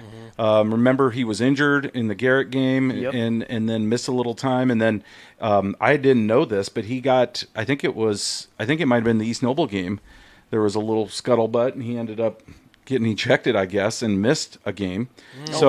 So it's good to see. No, not East Noble. They didn't play. Yeah, they did. It was East Noble. At any rate, he had a really good game last week, and really in just one half of action. So he's starting to come along, and I think they're dangerous now with a healthy Aiden Lytle. And then going down to Bluffton at Heritage. This is a game, again, probably deserved more coverage in game night this week. It's going to be a great game. Yeah, I'm going to Heritage for that one. It sure feels like a trap game for Bluffton with Adams Central next week. They're getting all this love and attention, all the state rankings, and Heritage. What are they? 5-1? Is that right? Yeah, they're 5-1. They're just lurking, and since they got drubbed so bad by Adams Central, it's almost like, oh, okay, everybody's off of Heritage. I think this is a quintessential trap game for Bluffton. Do you agree? I don't think so. You don't? I just think Bluffton's going to run the stinking snot out of the football, man. Yeah. I love it. They're just built for the playoff. They've had a couple tough games. Now, last week doesn't really count. Yeah, they're just so big on the O-line, D-line. No, they're good, and they're physical. But I don't – there's just something about this game that feels like a trap to me. And I think playing at Heritage, I know Coach Kolkman, he's going to love that underdog role. And everybody kind of writing them off. Caleb Abbott had a great game last week. It's a kid that played on my baseball teams through the years. Both the Abbott boys did. Kobe Meyer, we've talked a lot about him. I think this big fella here, 6'5", you're going to have to help me with his name. He doesn't have many catches. I feel like 10 or 12 catches. Oh, the wide receiver. He's a wide receiver now, but he started out as a tight end. And his numbers are pretty quiet this year, but Coach Kolkman said he blocks his tail off. And I think, personally, he could Devontae Washington. Okay. 6'5". I think he's a really good-looking athlete. Only 5 catches for 83 yards. He could have 5 catches for 83 yards in this game and be a difference maker. I mean, it's going to take somebody like that. Can't just be Kobe Meyer for them to win this game. That being said, I think Swami said Bluffton by, anybody remember? 11. Bluffton by 11? 11. What do you think? I think it's going to be closer than that. Closer? Oh, yeah. You think wider? I think wider. Okay. Oh, you think Bluffton just runs them? I think they're just a pound them, man. Okay. Well, good. I mean, they're big. No, they really are big and physical. But I think Heritage is playing at home. I don't know. I think this is a trap game for Bluffton. Not saying that they're going to lose. Should be a packed house. Yep, it'll be a fun one. And then down at the bottom, did we give any credit to Angelo? How do you pronounce his name again? Iannicelli. Yeah, we talked about him. Iannicelli. Iannicelli? I've tried 19 times. I even asked Coach Sade, and he did a phonetic spelling for me, and I still butchered it. I did get it right. What a great Italian name. Yep. And I think if he goes Paulie Walnuts again, I like them to win this contest for sure. But what about his numbers? Holy mackerel, 354, 6 touchdowns. Looking at the schedule, I said Buscould go on a 3-game win streak. You really stepped out on a limb there, Jake. This is game 3. The Cougars are not ready for this. This is a Whitley County squad ticked off. They are going to run the football all over the Cougars. I'm so happy for Coach Sade because he's had so much success there. And I'm sure the losing this year was difficult to swallow. But talking to him preseason, he knew this was a little bit of rebuilding mode. But this junior running back, he's stud. They're gonna fight to bring back a 500 record. They're gonna, and this won't be, I don't think, the last game that they'll win. I think they've still got West Noble on the schedule. That's a tall order. That's a tough one. But I want to say maybe they've got, is it Fairfield yet? Yeah, Fairfield. I think they'll beat Fairfield. Oh my. Okay, we'll see. Whitley County, man. Fairfield 4-2. Jackson Fleetwood, offensive lineman, getting a little love. Undersized offensive lineman, but I love those undersized offensive linemen. It's that gun tee, man. Gap down backer. Read the book, Casey. Gun tee. Go get it. Love it. I guess that's about it. Unless you want to Is there any? Yeah, we talked a little bit about Kobe number 5, Kobe number 8. You gotta love it. No, anytime you see the QB doing double duty like that, Isn't that crazy? Giannicelli, probably a week ago, was in 11th, and in one game just jumped to 5th. That's all it takes, right? One week, man. Game. He's in Max Prep's Indiana's Player of the Week as well. He was in the. They pick cool. like the 5 or 10 best Indiana players or whatever. He's on there getting votes right now. Who's your Player of the Week? I didn't check. A.J. Meyer. Okay, That's right. Yeah, 5 touchdowns. can't go wrong. And the kid from Southside, There he is. Timberlake, Justin Timberlake, I like to call him. Nice. JT is what they call him. He. They were my team of the week. Yeah, Southside. we went with New Haven. Yeah. Okay, good. I love to spread the love. Yeah, I really wanted Trey Bates. Just leaving that game. Trey was. Oh, he was a beast. He had an interception too, didn't he, on defense? Or did no? Am I making that up? Johnny did. No. Was it a fumble recovery though? I think Bradbury did have 2 picks. Now that I think about it. Yeah. No, you're right. You're right. Yeah. It was in the red zone. Yep. You're right. I love Trey. I mean, the kid's a player. Yeah. Yeah. He's Undersized, but he is so tough. And he's having a great year. It just gets weird when you go to a school like 2 times in 3 weeks. Yeah. So I mean, You Brandon. start remembering things.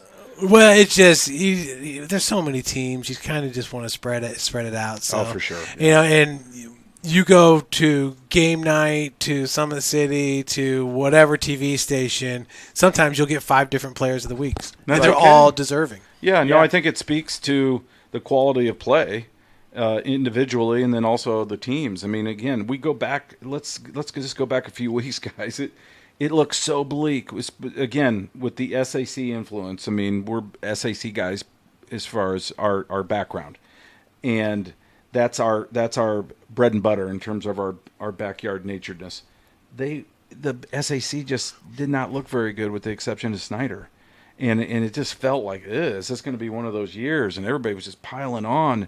And now it feels like we have a lot of teams that could do some nice things in the playoffs, in addition to the teams in NE8, in addition to a couple teams now in the NECC, in addition to a few teams in the ACAC. And it's exciting because we know we're going to have some representation come November. Well, I think you got 3 sectional champions, maybe in the ACAC with Heritage, Bluffton, and the Adams Central. I think you might be onto something. Yep. So it's going to be a lot of fun. And again, leaders, we mentioned Tristan Newsom with 5 picks. Dylan Velez. I was just getting ready to 10 say, sacks. Can you say the most underrated player Love ever? that kid. Northeast India. I mean, no That matter kid's a what's Navy happening, SEAL someday. I'm going to literally, predict it now. literally, He will be a Navy 10 SEAL. sacks. Kid does not stop fighting. You just love that tenacity, year in and year out. Yeah, and I think you'd mentioned it earlier in the year, Jake, but next level, I think Shot is a defensive end. He's kind of that 2-point stance, kind of edge guy. I agree. And that's the thing. I mean, He looks like a TJ or a JT Watt or yeah. If you think about the money side of it now, too, unless you're George Kittle or like Travis Kelce, those are the only tight ends getting monstrous money. Go be this new hybrid edge. You can pretty much write your own ticket. You want $100 million, Brock Shot? That's what you need to go for, buddy. He's really good. He is a fantastic ball player. Any picks on the back page here that scream upset alert? Yeah, just a few that are wrong. Jeff, we both had Dwinger by 3. Carroll by 10. You think Homestead's winning outright, Jeff, right? What do you think? Yeah, I would go against that. I'll take Homestead. Homestead's got a hot hand, man. I think that they got the upset special coming on. I know, but it feels like they're up one week, down the next. That is Northside true. by 22. No. That's not happening. Is that too much? Mm-hmm. What does Southside win this game? I don't You're not going to go that far? I don't think they win it. I think it's single digits. I think it's like 35-13. What do you think? Yeah, I still feel like North's got the horses, and they want to get it back. They're playing for the totem pole. Maybe North by 17 plus. Okay, that's ballpark. Yeah, ballpark. Concordia Wayne by 39. Does that seem about right? Yeah. 42-3. Even with some injuries, Wayne's got some athletes. And they looked so good last week. Lakeland, West Noble by 14. Jake, does that seem? Mm-hmm. I'm with it. You're good with that, Jeff? Mm-hmm. Anything there on the undercard that jumps out at you? Oh, I like Columbia City. I would take that East one. Noble by 7. Oh, sorry, I missed that game. Yeah. Swami must have had a couple of cocktails that night. Snyder 45 sounds. You like East Noble to win that, but you like Columbia City now that you got them playing in Whitley County. Yeah, I think it's a top. They got a great atmosphere over there. The Nest, I love the City. Nest. Is that what they call it? If not, it's the Birdcage, man. Oh, it's the Birdcage. That's right. Birdcage. That's the student section. It's the Birdcage is the student section, right? I did know that, but I think the stadium or just in general, I'm going to call it the Nest. You should somebody. call it the Nest. They still do the fireworks over there? Oh, yep. Still get the fireworks going. I will say, like, this is a great build-up because of how it all kind of worked out. 7th grade, we lost to one of the best running backs I've ever seen to East Noble this week. Shout out to Jared Phillips, a listener to the show.